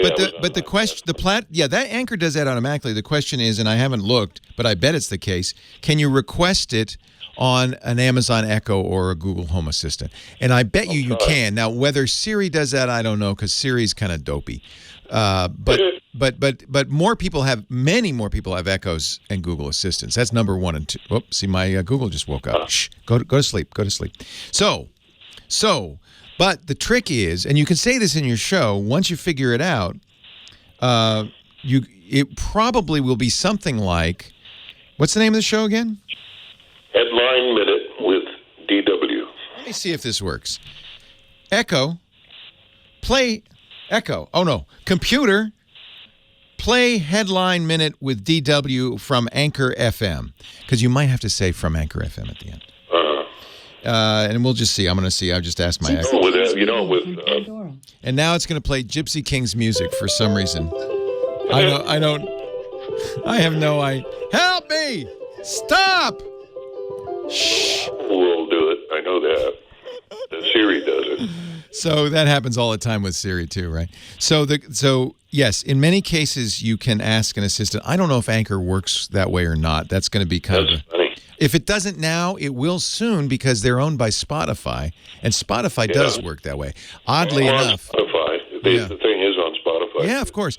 So maybe that would be the thing, is ask for headline minutes with DW on Spotify. That might work, actually. That's more likely to work. I'm just wondering, on April Fools, I could have a lot of fun with these podcasts by triggering assistance. Now, speaking as a professional in the industry, yes, I have to be really careful because I will get – you're absolutely right.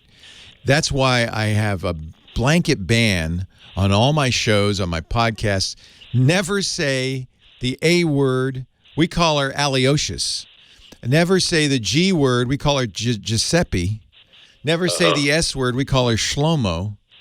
That way, we don't trigger people's assistance. And there have been examples. There was an example of a local network newscast that somebody sued him because she said, my daughter just bought your show, because they were reporting on a kid who ordered a dollhouse. You remember that? And then the show reported on it, and it ordered 100,000 dollhouses from Amazon. So this is a problem.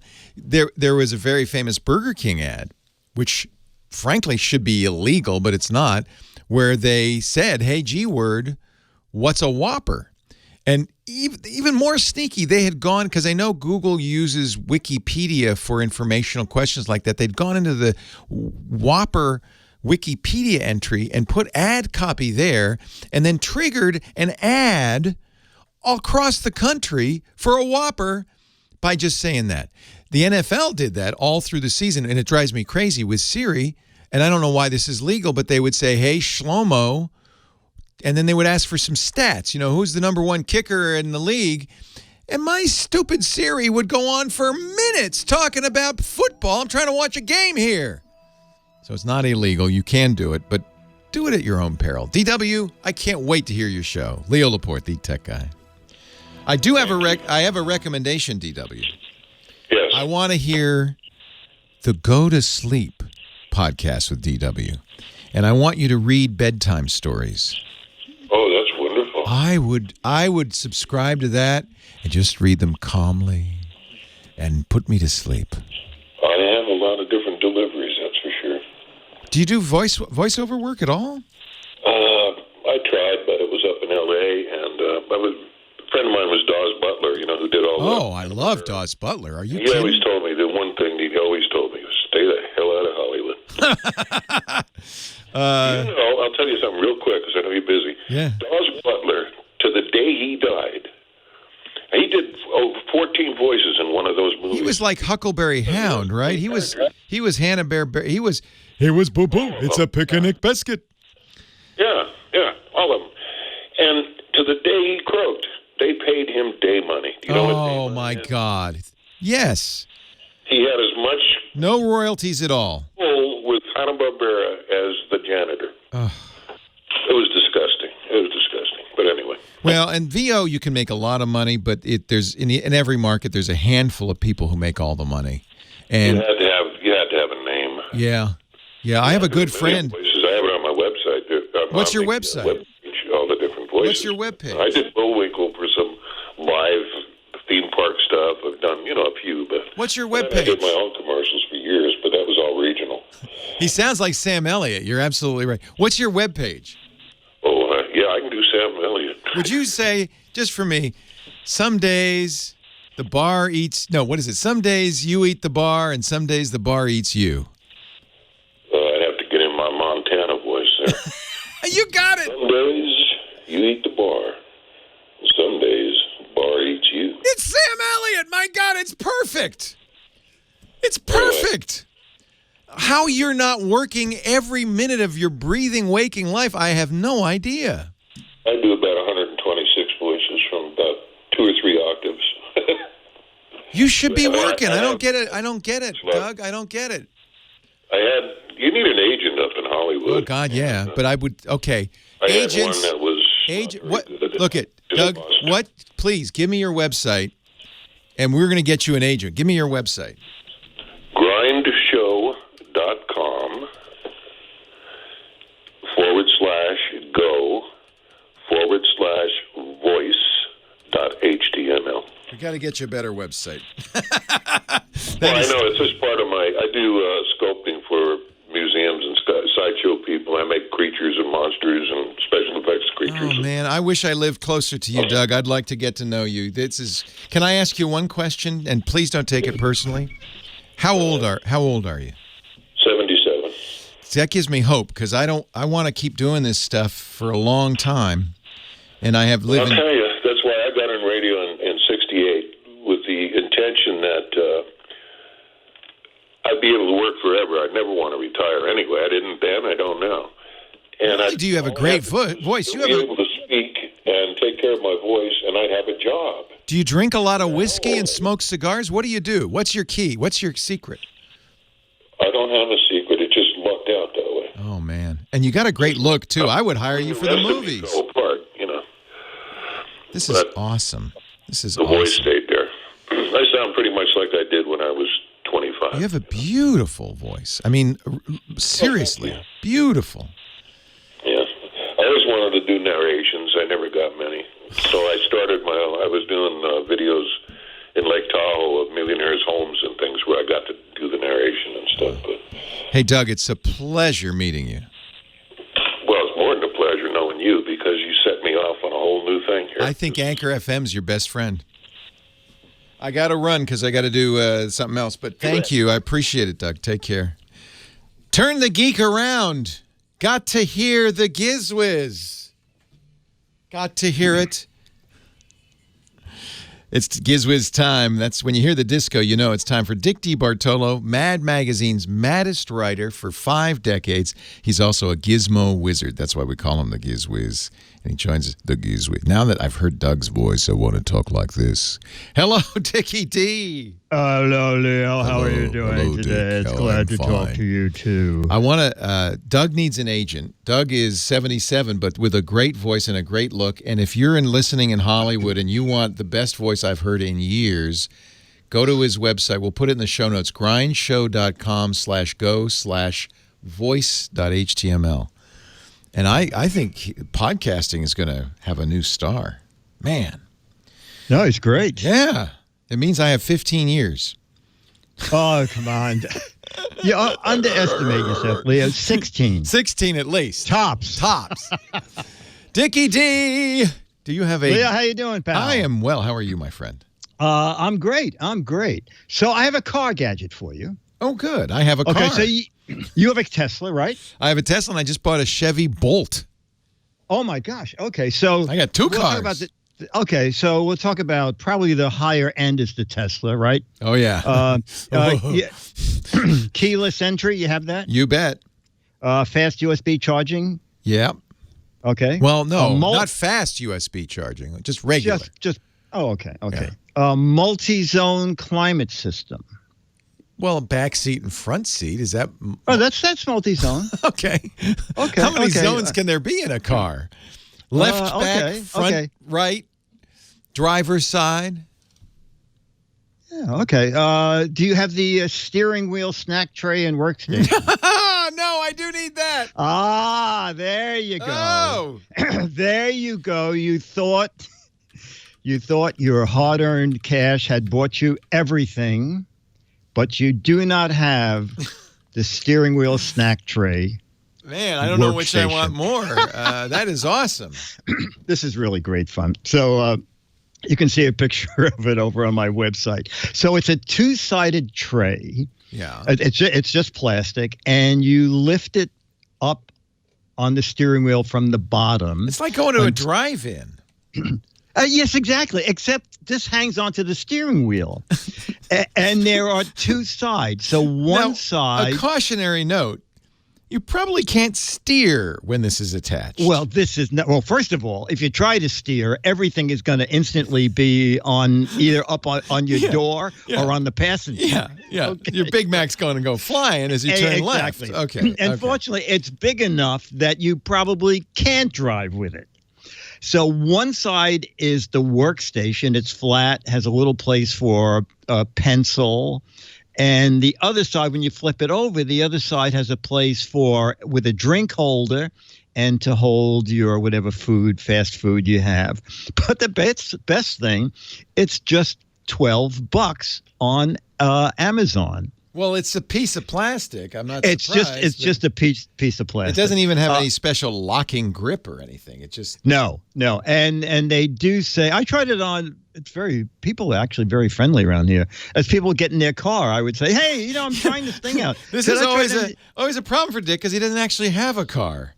Well, it worked on the boat. I mean, I took it down to the boat. Wait a minute, your boat has a steering wheel? Well, what else? I don't know. Don't you have like a ship's wheel or a joystick? It's called the steering wheel. It looks like a steering wheel? Yes. Wow. I had no idea. Yes, Do you have a brake pedal? No. Do you have zone climate control? I don't have any of that. I have a boat. I have a work boat. I have like a mini tugboat. Okay. But you do have a snack tray. I do have a snack tray workstation. So you can flip it over and it works for a laptop, or the other side, it works for fast food. It works for fast food. It's very, very funny. $12 in black, and there's another company that sells them in gray for like $16. Wait a minute. Another company has the gray version? Yeah. I don't know why that is. I guess when the guy bought 4 million of them in overseas, he didn't know that they also had gray. Okay. You find the strangest stuff. This is good. That's us. And it's $12.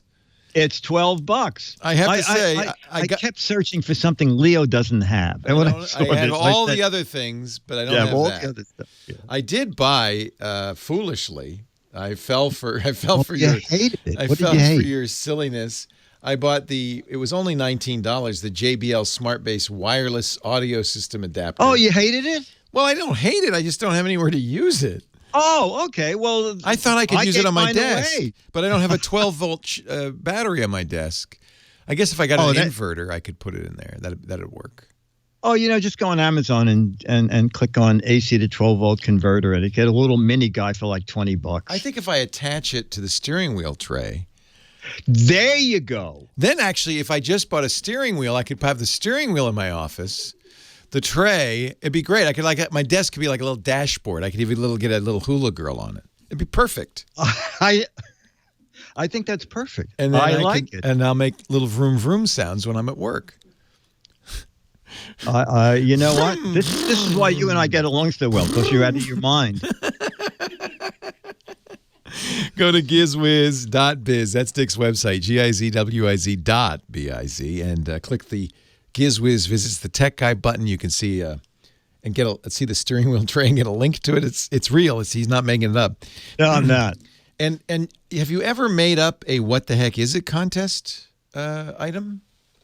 Oh, no. You mean actually put a fake gadget up there? Yeah. No, I have not. Then this is a real gadget in case you're thinking I made this up. Because I can't figure it out at all. Go click the what the heck is it contest button for a chance to win an autographed copy of Mad Mag. It's just a fun thing. Mad Magazine. It's a close-up picture of a gizmo or gadget. You have to the end of June to figure it out, so you got a little time. I should point out that there are only 6 Mad Magazines for the right answer. There are 12 for the wrong answer. So like everything Dick does, it's kind of upside down and backwards. Yeah, But that's exactly. But that's why we love him. Dick DeBartolo. And also gizwiz.tv for his podcast, which is a great podcast too, with the lovely and talented Chad Johnson. Perfect. Dick, it's always a pleasure. Thank you so much. The same here, pal. I'll see you next week. Next week for another crappy gadget that I'm going to buy and not use. You want me to have a gadget warehouse too, don't you? That's the goal. You have a gadget seller. I do. I did. Thank you, Dickie D. Okay, bye. How does this go so fast? Well, here's the good news. I'll be back tomorrow. I hope you will too, for another thrilling, gripping edition of the Tech Guy Show. Thanks to Big Pee-wee. Damien is our musical producer. He does such a great job with the music and the sound and pushing of the buttons. Kim Schaffer is our phone angel. She answers the phone, and you are the most important part of the show. Thank you so much for listening. If you want more geekitude all week long, we do a bunch of podcasts. You'll find them all at TWIT, twit.tv. It stands for This Week in Tech. Honest, TWIT.tv. Thank you for being here. The website where we put everything I talked about today, including, I guess, a bunch of links today, is techguylabs.com, and that is free and no charge to use that. No sign up either. Just just there for your amusement, 7 days a week, all day long, all night long. TechGuyLabs.com. I'm Leo Laporte, the tech guy, busily stalling until we hear the final, the final bars of music so I can say the most important thing of the entire day. Have a great geek week. Well, that's it for the Tech Guy Show for today. Thank you so much for being here.